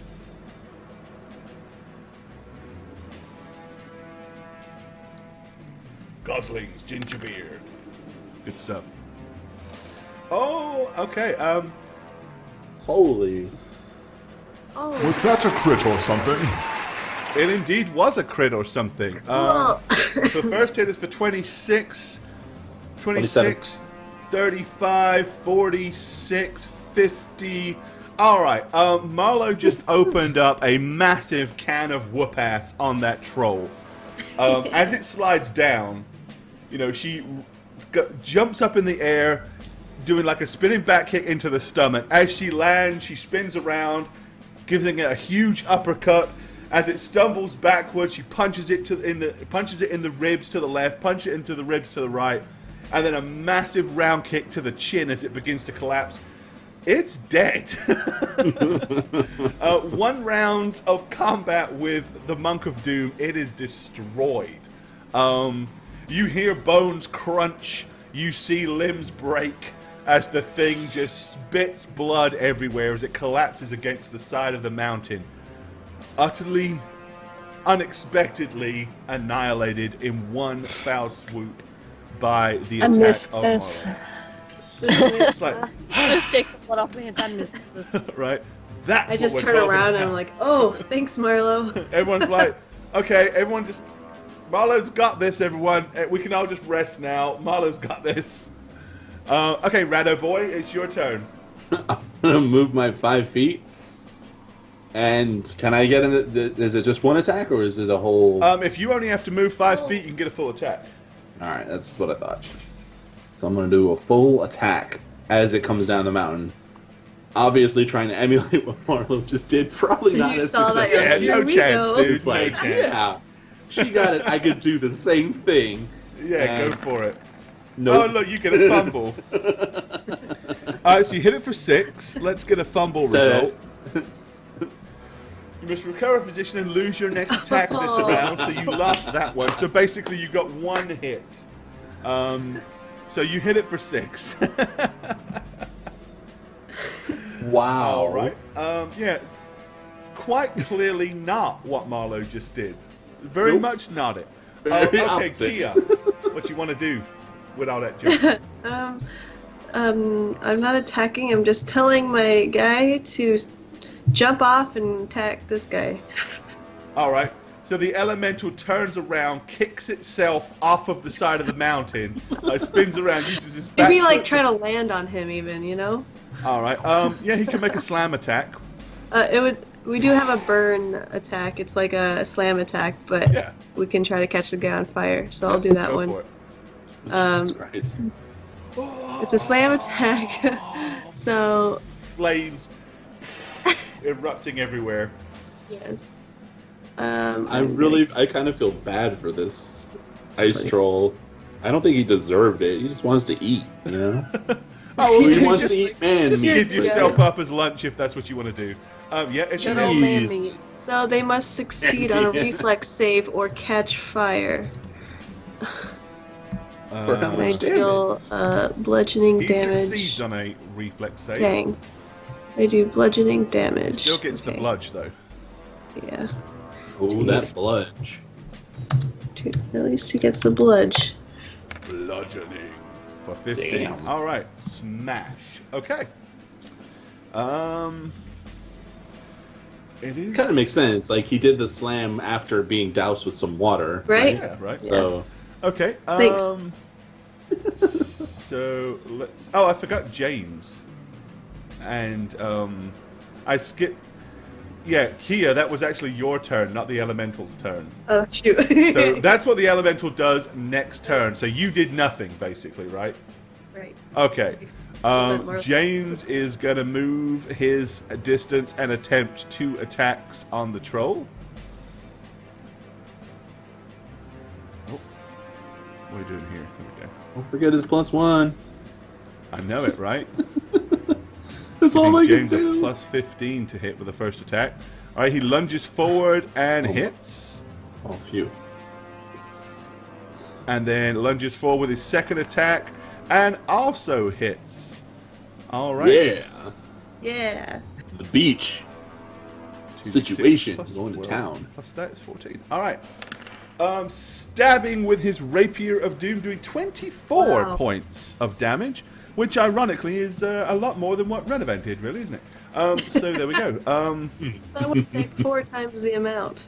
Shut the fuck up, people. All right, the dwarf, your dwarven friend, as he finishes chopping off the head of the troll, he is going to make his attack.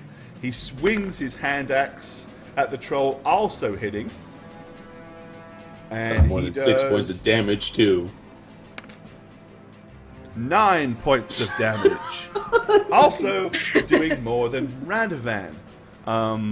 Just so we rub that in a little bit more. All right, so then the elemental makes its attack. We've done that.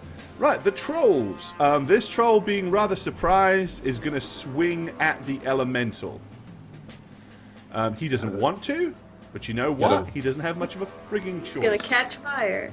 Gotta fight the bludge. He smashes the elemental with his club. For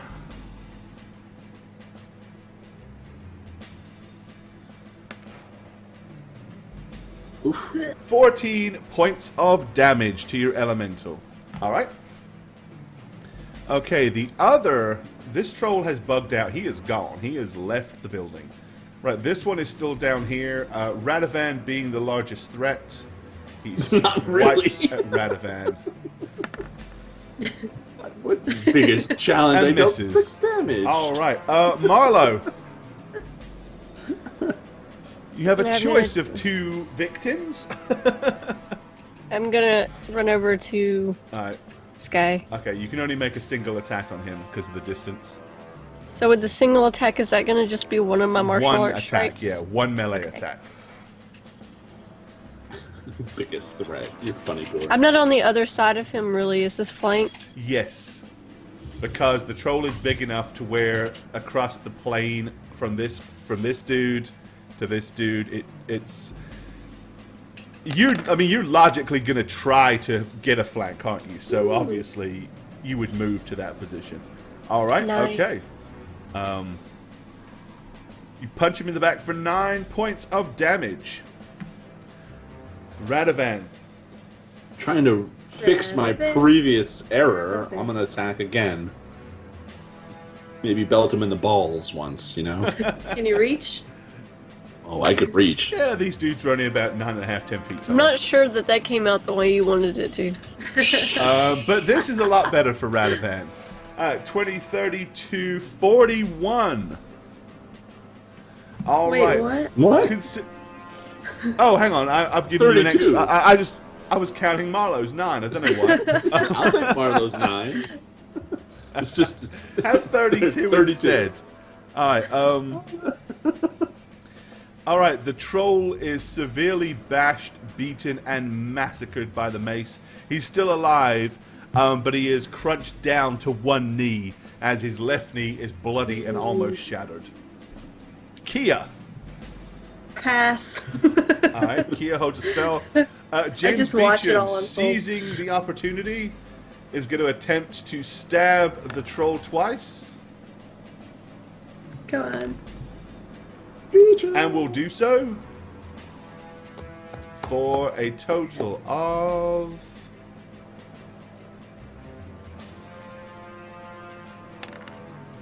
23 damage. Beecham stabs the troll once in the stomach and then drives his rapier straight through the side of the troll's neck and out the other side. It gurgles and splutters as it draws its last breath and collapses to the ground. The dwarf gleefully jumps on top of the troll and begins to chop at the neck. Chop, I'm chop, gonna chop. let it...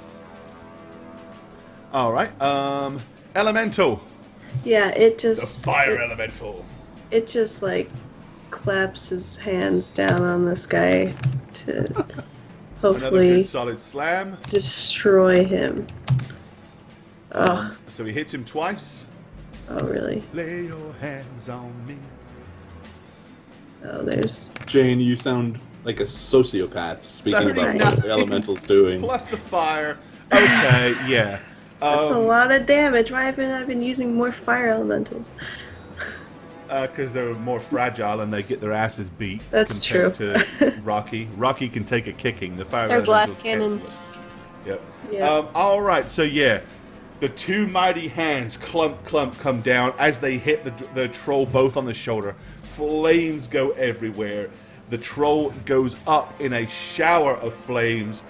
It barely has time to turn with an attempt to scream and run before it collapses on the ground in a engulfing inferno. He is dead. So his last action is turning and screaming. Pretty much. That's what all of them have been doing, Jane. The so other sad. troll, the only troll that had a brain apparently, ran away. It was clear to that troll tell this was a his futile effort, so Smarter, stronger friends. he is scuttered off up the side of the mountain in that direction. Okay. As you end the last of the trolls, you breathe a sigh of relief. Good roleplay, Jane. People both went, All right. Well, that was fun. Yes.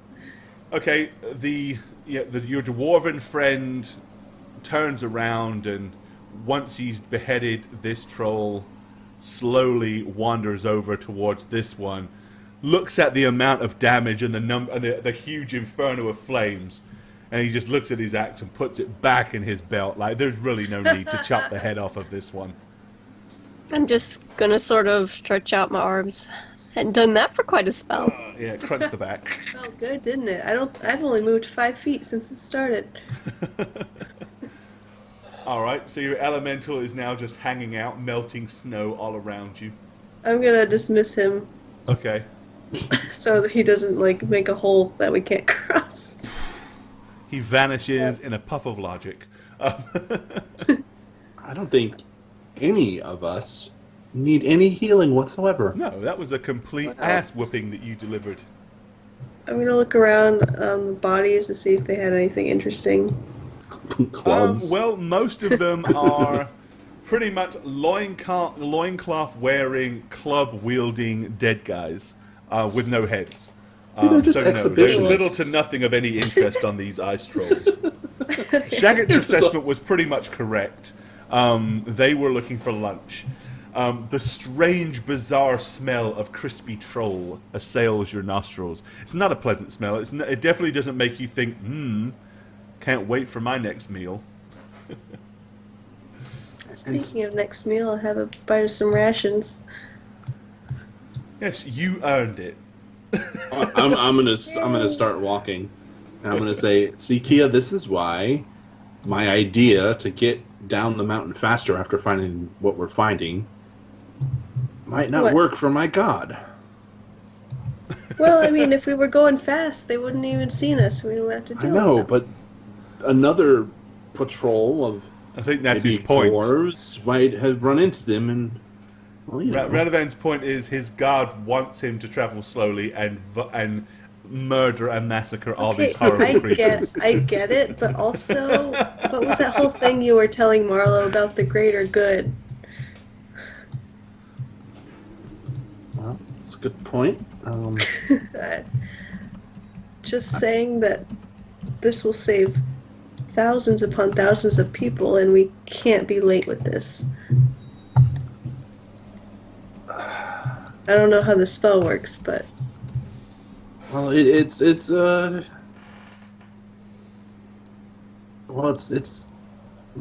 different than teleportation. I don't know. I'm gonna think I'm about very it. elusive on that one. Okay. All right. Okay, so you travel for the rest of the day, eventually getting to where it becomes too dark to travel safely. It's getting nighttime. The cold wind is getting worse than ever because of the time. So it's time to rest up once again.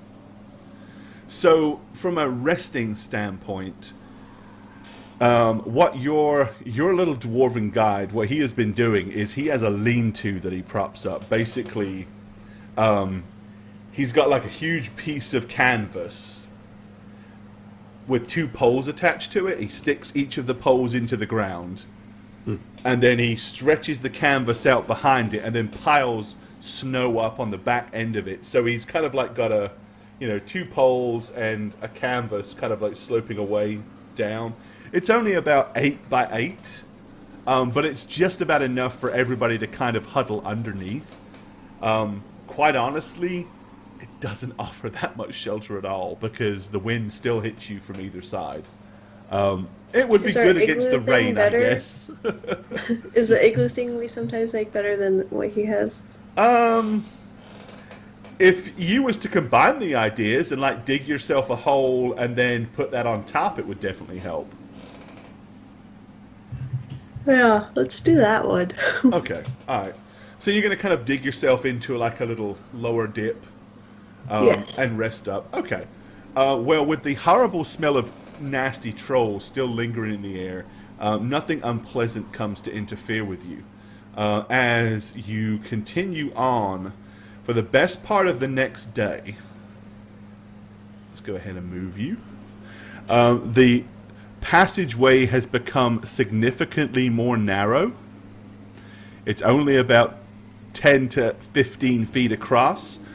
And finally, up ahead of you, you can see where the pathway seems to meet a dead end. As you start getting closer, you notice that the dwarf is already beginning to get his rope off of his shoulder, and looks like he knows already that a climb is imminent.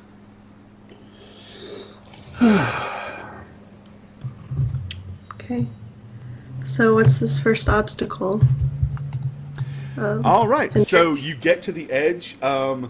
You have about a 300-foot mountain climb up the sheer side of the cliff. It is not 100% straight, but it is not particularly, with the fact that you've got to be. It's obviously cold. It's wet. It's snow covered. It's not going to be an easy climb at all. Yeah. And I'm it's, not as I gonna said, do this you're looking at climb, about guys. 300 feet to get up there. So he looks at you and he says, well, this is up to the first plateau. But this is the first of many, I'm afraid. What was that? So that was a car. I'm like, listen, who wants to just get teleported up there? Raise your hand. Teleported. Yeah, I could just zoop you right up. Never done that before. Is it safe? You interested? Interested, yes. Convinced, no. You want to watch me do it to someone else first? All we need to do, because we don't want you to just burn through everything, is zoop someone up, and then they'll throw rope down, and it'll aid in the, and we'll lift them up or something, right? Sure. Who wants to go up for free? You'd have to tie every rope you've got together to make a 300-foot rope that's going to dangle down there. And what I'm saying is, I don't mind zooping this, using up all the levels of this spell, so it's fine. But what if you'll need them later? And apparently this is not the end of our climb, right? I mean... Well, can't you... I can do a couple things. I can dimension door a couple people up there. I could also make it easier for some of you guys to climb it. Well, who are the best climbers here? Let's see. Well, the dwarf Not seems you. to be fairly confident at climbing. Okay. So he Well, almost not seems me. like he'd rather climb. Is Marlo, are you good? I can go either way, whichever way you guys want to do. Yeah, Marlo goes either way. You know how she is. Alright. Beecham?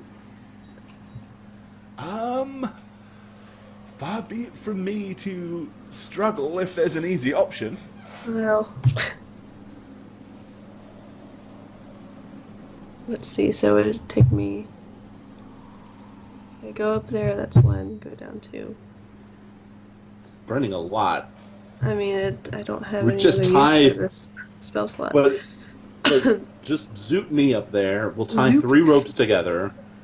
Zoop, zoop, zoop. And then I'll assist with the climb. We'll tie it to persons. We'll wrap it around something to create like a rudimentary system, so it's not like all your weight on me. And then I'll help lift people up, and we'll drop it down, rinse, repeat. You only have to do it once. And they can assist it Alright. with their own ice picks. And Here's what I'm gonna do. I'm gonna cast Spider Climb on Well, Dimension, you know how many you can do with Dimension Door, right? 7. Yeah. Yeah. So, I'm gonna cast Spider Climb on Marlo and Beecham, Okay. and then I'm gonna teleport me and Radovan up there. So With when the- you say with the rope teleport, you mean trajectory. Dimension Door spell? Yes. Okay. Yes. Okay. All right. And then I am up there gonna hunker down somewhere secure, not at the edge of the cliff, and lower the rope. And if I could wrap it around, is there any trees or any rocks or something that I could have the rope go against, so it's like an easier? Not really, no. About the only thing you can do is clear out some snow, hammer some pitons into the rock, and then tie the rope around those and Well, that's what lower I'm gonna it do. down. But of course, it will take 6 ropes tied together to do that. Oh, because it's extra, the extra length Well, requirement. it's Because 300 feet, 300 50 foot times 3, or times 6, Right. Okay. is 300 foot minimum. So, yeah, I mean, Well, we realistically, have 6 you need ropes, right? Yeah, well, you've got 4 additional ropes, plus everybody that already has ropes, so... Right, which I do. So I'm going to do that. And I'm going to just tell the people to climb and to tie it around their waist. And then I'm going to help them so in case they fall, they have me to hopefully keep them from falling. Well, you see me eat a spider. 2 spiders, by the way. Delicious. And I mean, if we have to climb down here, we might as well also anchor in as they climb up. So as they're just spider climbing, they can kind of make the marks. Well, I mean, with spider climb, they won't even need the rope. Well, just the dwarf needs to use the ropes now. Oh, because you're not giving him any No, spells? I didn't give him a spider climb. Okay, so Marlo can basically scurry over, up the side. I mean, the spell lasts, 160 minutes. She moves at 20 foot per round, so yeah, she gets up there no effort whatsoever. As you're all at the top Actually, I now, move at 50 feet. well, you can only move at 20 feet, I think, right? Oh, 'Cause climbing. you gain a climb speed of 20 feet with spider climb. But it's almost, I mean, again, you're just like... and up you go. I mean, you're sticking your hands into the snow up to about your shoulder. You know, it's going all the way up to mostly almost to your elbow to where you can find the solid surface. But other than that, it's just scrambling up the side. All right, so you guys lower the rope down and watch for the next half an hour as the dwarf struggles and slowly ascends up the side. He's very methodical. He stops every 10 feet to hammer a spike in and tie himself off. And he goes up some more and reaches into the snow and hammers a spike in. It's funny because as this is happening, I'm going to turn to everyone who's up there from the spider climb and Kia zooping me. I'm just going to keep saying zoop. And I'm going to say, you know, despite the time restrictions we are under, I don't feel bad for this. I don't either. Why do you think I left him down there? Make the bastard work, right? I mean, 3%, you know. Yeah, and finally he gets to the top. Whew. All right, next We're time. having tea up here. Next time I'll take you up on that teleporty thing that you just talked about. Well, you seemed like you were excited to climb, so I didn't want to stop you. No, I wasn't exactly excited. I just wasn't entirely sure. But seeing all of you get up here so effortlessly, yeah. Whew. You did Never good. mind. Let's carry on, shall we? Good job, Henrix. Let's go. Gonna wrap up the ropes, untie them, just redistribute them. All right. Okay. So at this point, you're continuing to climb, but it is much more of a angled climb. It's not so much that it's, you know, a sheer climb to make. It's more just a case of having to methodically pick your way between rocks. So every, let's see, we're going to do, what's everybody's climb at? Naturally. Radovan. Radovan. Oh, my skill in climb? Yeah. Can I message you? Does everybody have 10 or higher? Naturally. Naturally? You're funny. No. Anybody that has 10 or higher can just basically No. methodically take a 10 and doesn't have to roll. I guess they still got spider climb, so they're fine for a while. Marlo will be fine for And beach a him. while. And, I'm gonna tie myself to Beecham and have him help me. Okay. Because Tie myself to Marlo then. my climb is not good. All right. So in that case, yeah, Radovan, give me a climb check then, and I want 2 rolls. Oh fuck. Yeah, so that's one. Oh wow. Oh my God. Okay, yeah, your climb is really bad, You're isn't just it? like you're just lying on the floor and she's dragging Oh, you. no, that was good. Look at Wow. that Natural 20! Yeah, my climb is -4. So, and that's because of his armor. one. Right. Yeah, mostly. I mean, his armor penalties. But hey, 2 natural 20s for you tonight, dude. Yay! All right, so you all begin to work your way up the sheer mountainside. Let's go ahead and put you two here, and go ahead and put you two here, so that we can... All right. So not too far up the first side, Radovan slips and begins to fall. And of course, he's tied to Beecham, so Beecham's going to have to make a strength check. Come on, Beecham. Nope. All right. So suddenly you see Radovan slip and fall. The rope snatches at Beecham's waist as he loses grip and begins to get sliding at a very rapid speed down the side of the cliff back towards the 300-foot drop. I turn around and cast telekinesis. Okay. Please don't fling me, man. No, if you fling me, sustain. I'm gonna cry. No. Fling him. Fling him off the Sustain. 300 foot. Not- Make sure not it the hits one. harder. Okay, so what are you going to do? It's the sustained force one. Who are you casting it on, and what are you doing?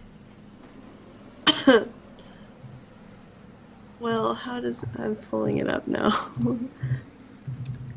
Don't fling me, bro. I swear, if you fling me, Toss me. Don't tell the dwarf. Don't tell the elf. Will not fling you off the cliff. Okay, so I guess... Okay, so 375 pounds, which we've ascertained is fairly close to what Radovan weighs with all of his with all, gear. yeah. And yeah, so I see him going down. Well, I would probably catch it on Beecham since he's like at the top to like hold it, right? So, well, it depends. Who are you casting it on? Beecham, so he stops Radovan. Okay, from so falling. you're casting it on Beecham. So the sustained force moves an object weight no more than... yep. Don't okay. resist! I'm gonna yell at him. Right, so you're basically going...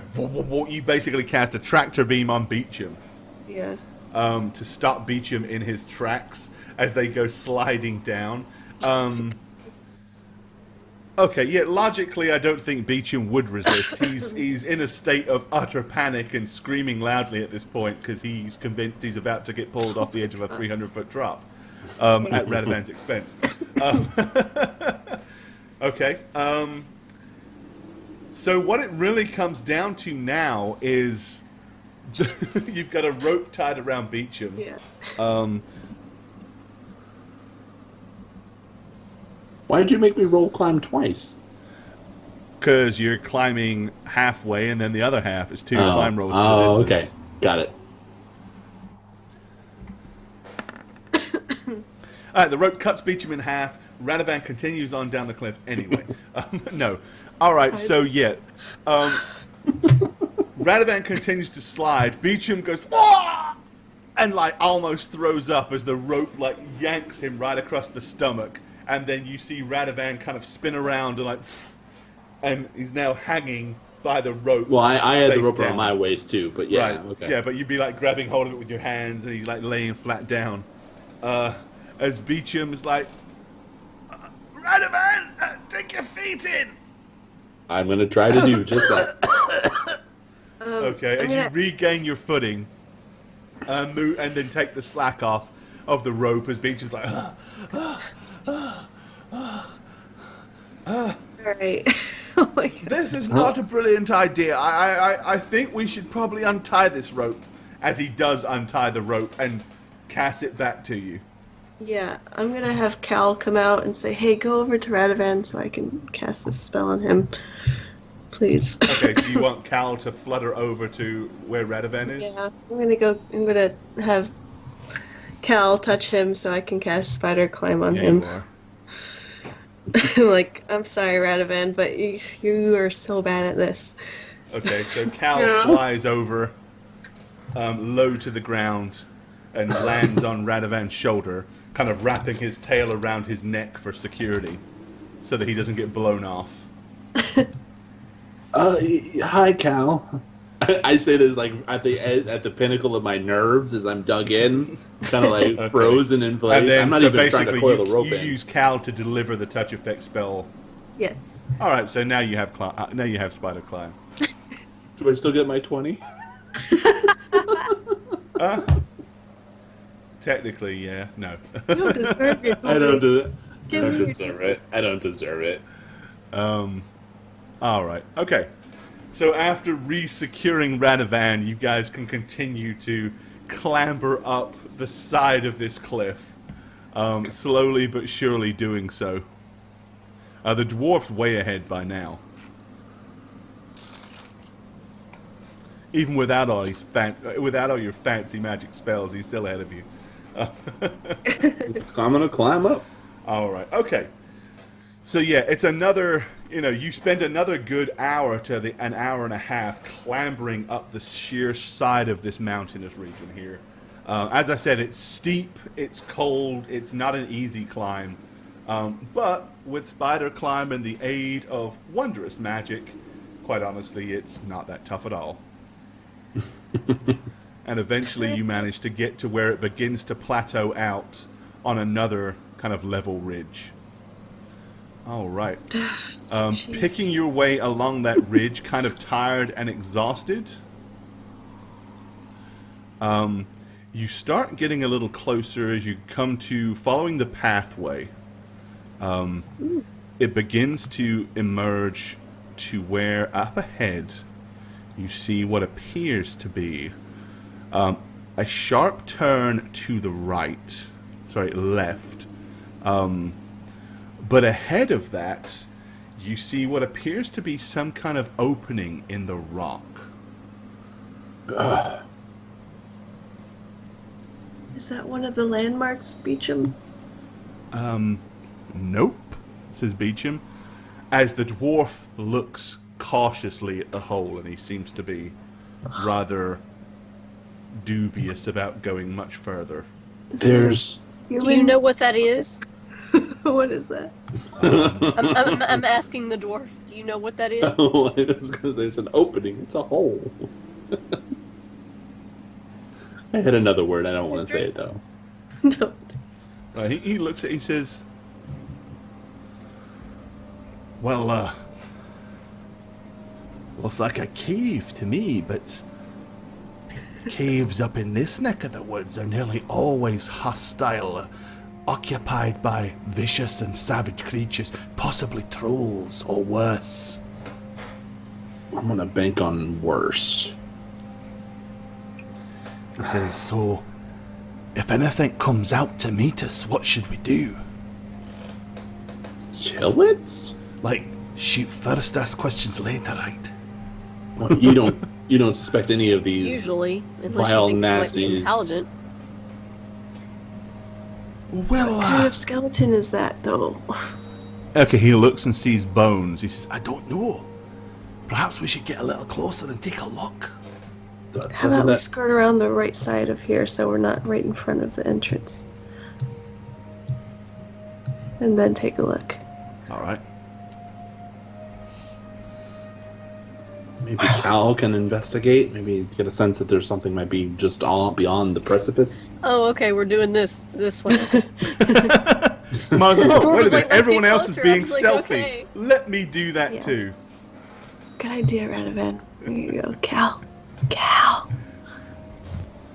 All right, so Cal pops his head out of the bag. So can you fly around this way and then see what kind of skeleton that is, or if you hear anything? I suppose if I must, says Cal as he pops out and dragons out and flies around. So you guys got to wait for him to investigate? Yeah. Okay.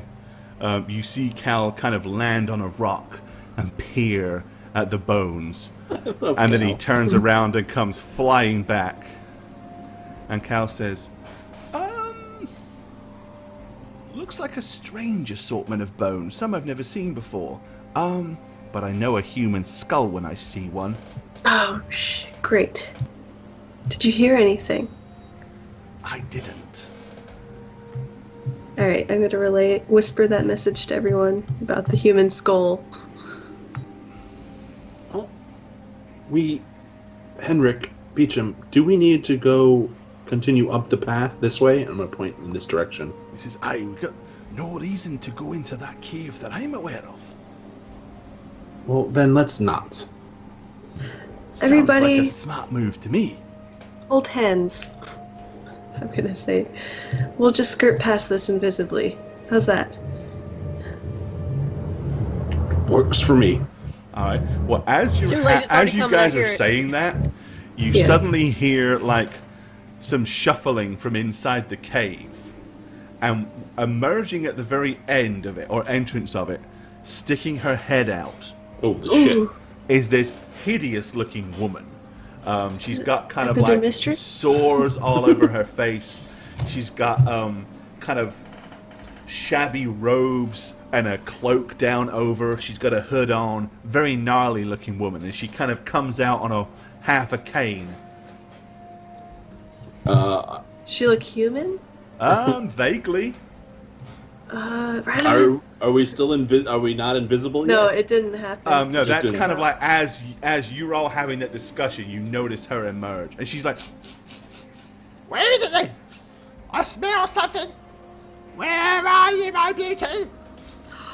Does she not see us? Because if she doesn't well, seem that to says see she's us, coming out of the cage or out of the cave. When she So gets I'm to the just end, you holding see my her hands. stop. Oh, okay. Um, If she hasn't seen us yet, I'd keep going with her action. yeah, okay. So you guys are gonna all go invisible. Yeah. and yeah, if the dwarf fucking holds our hand, He will if he's told to. Yeah. So we're Alright, let gonna me go combine ahead the and- powers. Move you all Gonna close summon together. Captain Planet.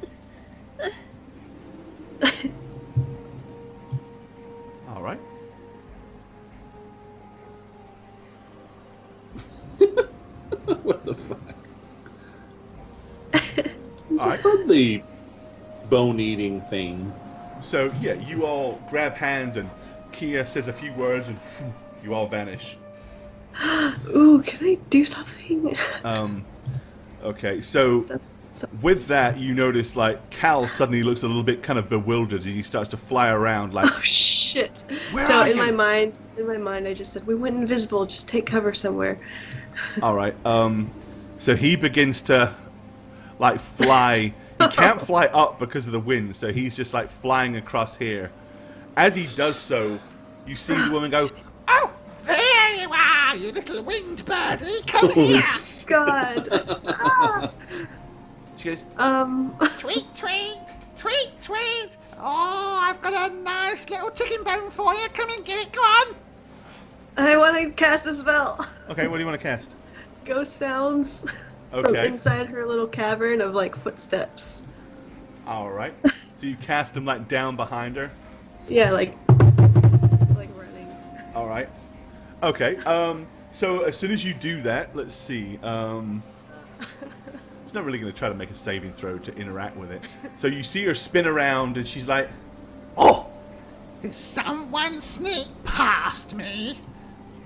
Hello? Hello, my beauties. Are you in here? as she starts wandering, like shuffling down the tunnel towards you, and she's like, Come along. I'm not going to hurt you, my dear. The second that happens, I'm gonna holding the hand still. I'm gonna start walking forward, and I'm gonna whisper, "We gotta pass by now. Let's go." Cal, keep flying west. okay. So Cal's going to continue to move that way. All right, you guys are moving. She doesn't go that far down before she comes emerging back out. I'm gonna stop in place. Jesus Okay. Christ. So you guys are all kind of up to. You probably got a bit further than that. You probably got to about here. Okay. I'm gonna stop her in place. cave And, doesn't go very far, so you see her stop, and she's like, I smell something. I know you're out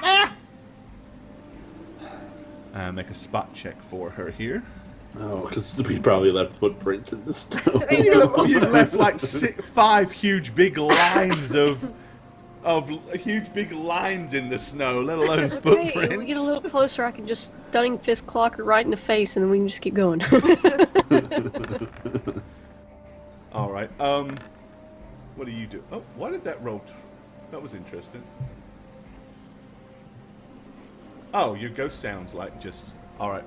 Okay, you see her kind of start, and eventually she stops and stares as she's squinting at the tracks behind you, but it's like doesn't seem to have registered to her what that is. She's like, Something was there. I know it was. Wherever you are, come out. I'm not going to hurt you. Come on. You must be hungry. I know I am. I'm bloody starving, me.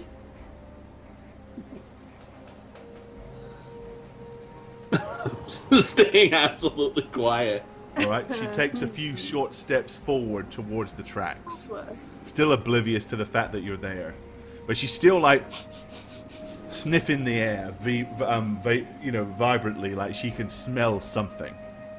It smells monk. Why would she smell the monk? Why is Marlowe the one that's going to The stink? closest and never You're the one showers. covered in dead whale blubber. I mean, It's true. I do have dirty chain shirt that's covered in grease.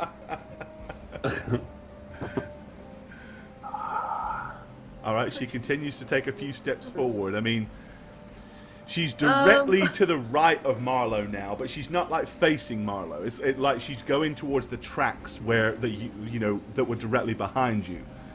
Okay. But she's still like I'm gonna lightly squeeze Kia's sniffing hand. the air, and increasingly her head seems to be going more in your direction, like she's starting to figure out where the smell is coming from. Okay. Can I guess mage hand? Uh-huh. And oh, What do you wanna I forgot do with it's your not the mage same hands? thing.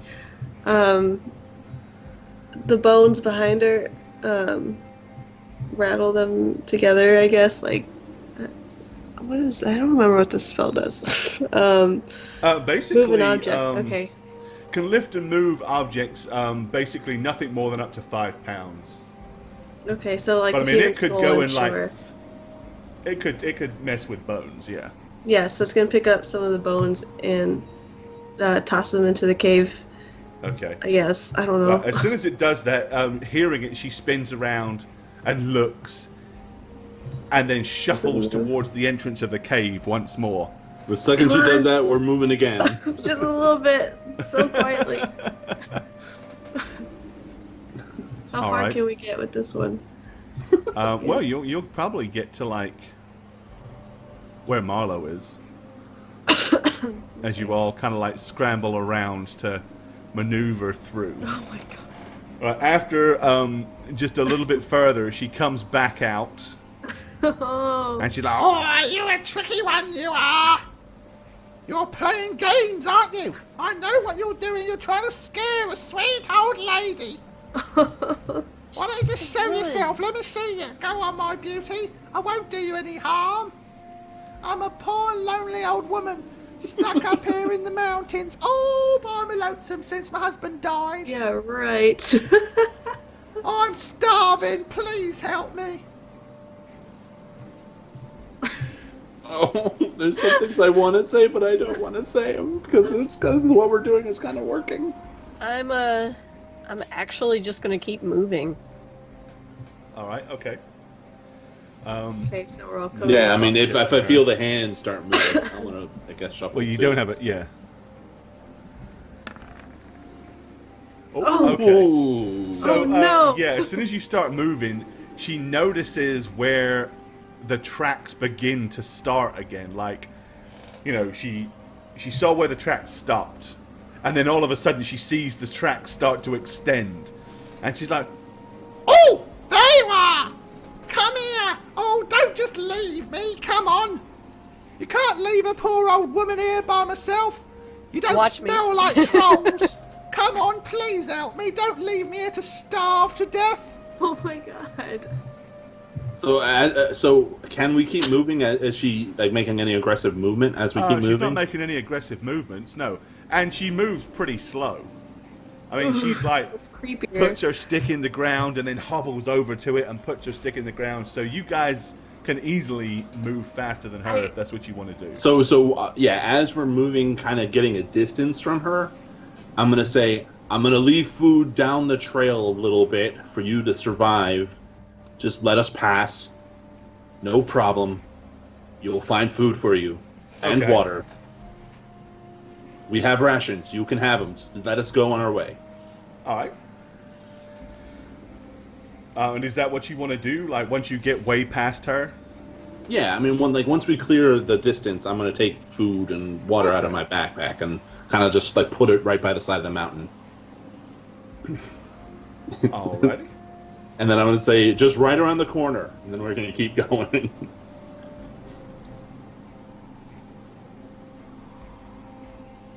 All right. So yeah, you get a good bit of distance from her. You know, you've traveled on for a good few hours past that. You know, you're all visible again. You're walking. You know, Beecham is kind of like, I'm rather glad we didn't have to mess with her. She smelt revolting and she looked absolutely hideous. I'm sure she was a witch or something. Well, she didn't cast any spells on us, even though she kind of got a sense of where we were. Feral Ranch, thanks for the kind cheer, buddy. Appreciate it. But We're there. Beecham, She survived that long me. by herself. She can keep surviving that long. Yes. Yeah, screw the old bag. and she didn't pursue us, as far as I can tell. I'm gonna look over my shoulder as we. No, it doesn't look like she pursued you. I mean, she seemed definitely decrepit. All right, so we'll leave her some food then. Okay, Well, we so did you- leave her food. Yeah, you left her. You left her a moderate amount of food and water. I back can there. I can create my own, so I left her whatever was in what my do you bag. care, right? Let's leave a trail of breadcrumbs. That's All right. nuts. Yeah, why not? Build yourself a gingerbread house. Let her move into it. Can I? You know, send out a commercial to advertise for as a daycare. Let kids come by and hang out. Yeah, so as we keep watching and Beecham says this, I'm gonna say, was there any sense of who she could be from? Like Lowlander, Highlander, like Kiri? I have no idea. She may not even been human, Radovan. Well, that's obviously possible. All I know is it seems rather strange that some old woman would be hanging out in a cave in the middle of nowhere. I'm sure what we did was probably for the best. After all, if that's what she was, you kindly left her food and drink, and so we left her sustenance, so we helped her in a way, without just putting ourselves at risk. I think that was a good move. Yes, I'm pretty sure. So whenever Marlo, you you're right. agree that wholeheartedly, it makes me doubt what I did. Why? I mean, Greedy son of a bitch. well, maybe she was an evil witch, and maybe we should go back and murder her so that she doesn't hurt anybody else that follows this path. Would you prefer I said that? I'm pretty sure she's if anything, she's accountable. Yeah. That human school was not great. She probably ate her husband. Alrighty, so yep, you have another full night's rest, far enough away from her to feel comfortable in your dugout with the canvas over the top, and proceed on again the next day. By now, it's been all in all, you've been traveling for probably just over a week and a half. So it's getting arduous, it's getting weary, it's getting long, it's getting, quite honestly, obnoxious, and no one likes to be out here in this weather.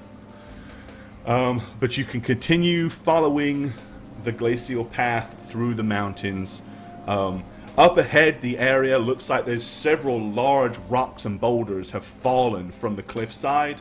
Most of them big enough to have crushed crushed one of you, if not two or three of you at once. And it looks fairly precarious to the left and the right. As you can see, huge big rocks kind of like hanging out, probably only just barely hanging on by the cold ice that's cementing them to the side of the mountain itself. Cool. We're still not at the first of the landmarks. I'm gonna look over at Beecham. He says, As I not quite, but we're getting close. What could possibly be up here that would signify as a landmark? Is there some lost history on these mountains that... There's some very strange rock formations. and they become pertinent to the dwarf folk? Well, the rumors that I heard, as I said, the problem is I didn't know where they were, so we could have scoured the sides of the mountains for months looking for them. But knowing what they look like, our dwarven friend here knows where they are, so he's leading us to those rock formations. And once we find the first one, quite honestly, I'll know that he's leading us in the right direction, and it won't be too difficult to find the cave entrance to the mine that leads to the cache from there. Awesome. 2 hills that look like boobs. All right, okay, so you guys continue to move on a little bit forward. Yes, with that odd statement in my mind. All right.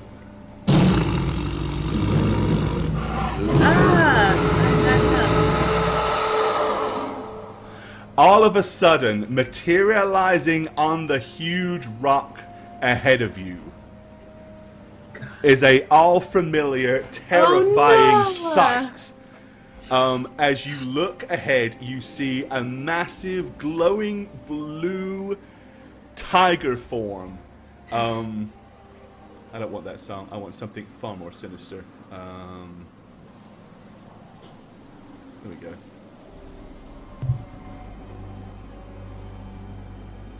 It appears like out of nowhere, just like a shimmer, and then poof, it's there. It's standing on the top of the largest rock in the center. The rock is about 20 foot off the ground at the pinnacle, as it stops and growls and snarls at you. It looks thoroughly and utterly pissed off with its human kind of facial expressions, as it smiles and says, "Damn your tolerance and goodness." Excuse me? Beecham has dived behind the rock. The dwarf has pulled his hand axe out ready. It says, "You cannot even be trusted to do a vile act and allow me the pleasure of tearing you limb from limb." Look, we know you have been enslaved by Axel. What's his name? Did you have that old woman? Axel. No, what is his name? Axel, what is yeah. your dude's name? You are the I'm slave sorry. to Guns N' Roses, I'm afraid. It Yes, happens. Axel Rose. No, Spook. What is your guys and your mentors' name? Correct, Axel. Correct. Okay. Well, when you say that, he kind of like growls and snarls at you once more. Were you that old woman? Did you put her there? I am slave to no one. I didn't put her there, but I knew she was there. I had hoped that you would do what I expected you to do. Destroy her purely by her gnarly, disgusting appearance. Oh. We don't judge things or people based off of their appearance, but about what they do that could threaten us. That's not entirely true. Y'all did say she was probably a witch, and y'all said she was probably this and that. Based on how she Act looks. on it. Shut the fuck up, Arlo.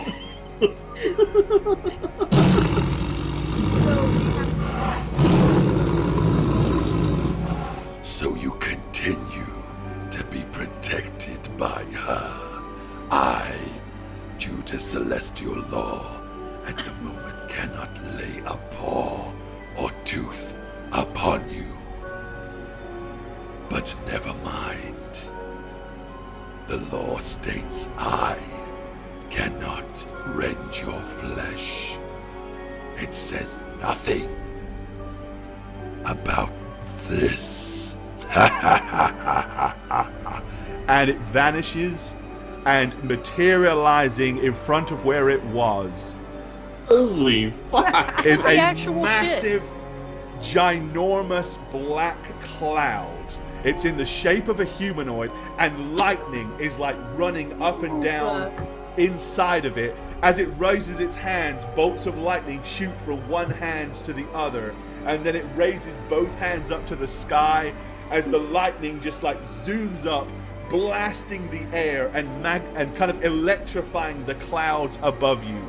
Then it raises its left hand, spins it around as a ball of glowing lightning begins to form in its left hand. It rears it back as if it's about to throw a boulder, probably about the size of Radovan, directly at you, rearing it back, hurling it, rearing it back as if it's about to hurl the ball directly in your direction. Beecham ducks behind the rock. The dwarf flows himself instinctively to the side to try to avoid it. And at that point, we will break right there, because that's the end of the show this evening. Hi there, I'm Gorbad. Welcome to the Orc's Nest. I'm the Dungeon Master here on How We Roll, and if you'd like to follow me personally, you can do so on Twitter at Gorbad.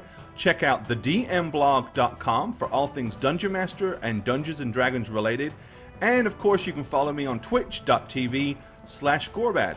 Also, guys, don't forget to keep up with all things How We Roll. Follow us on Twitter at How We Roll. Check out the website www.howweroll.com, and make sure you follow us on YouTube as well. Cheers, guys.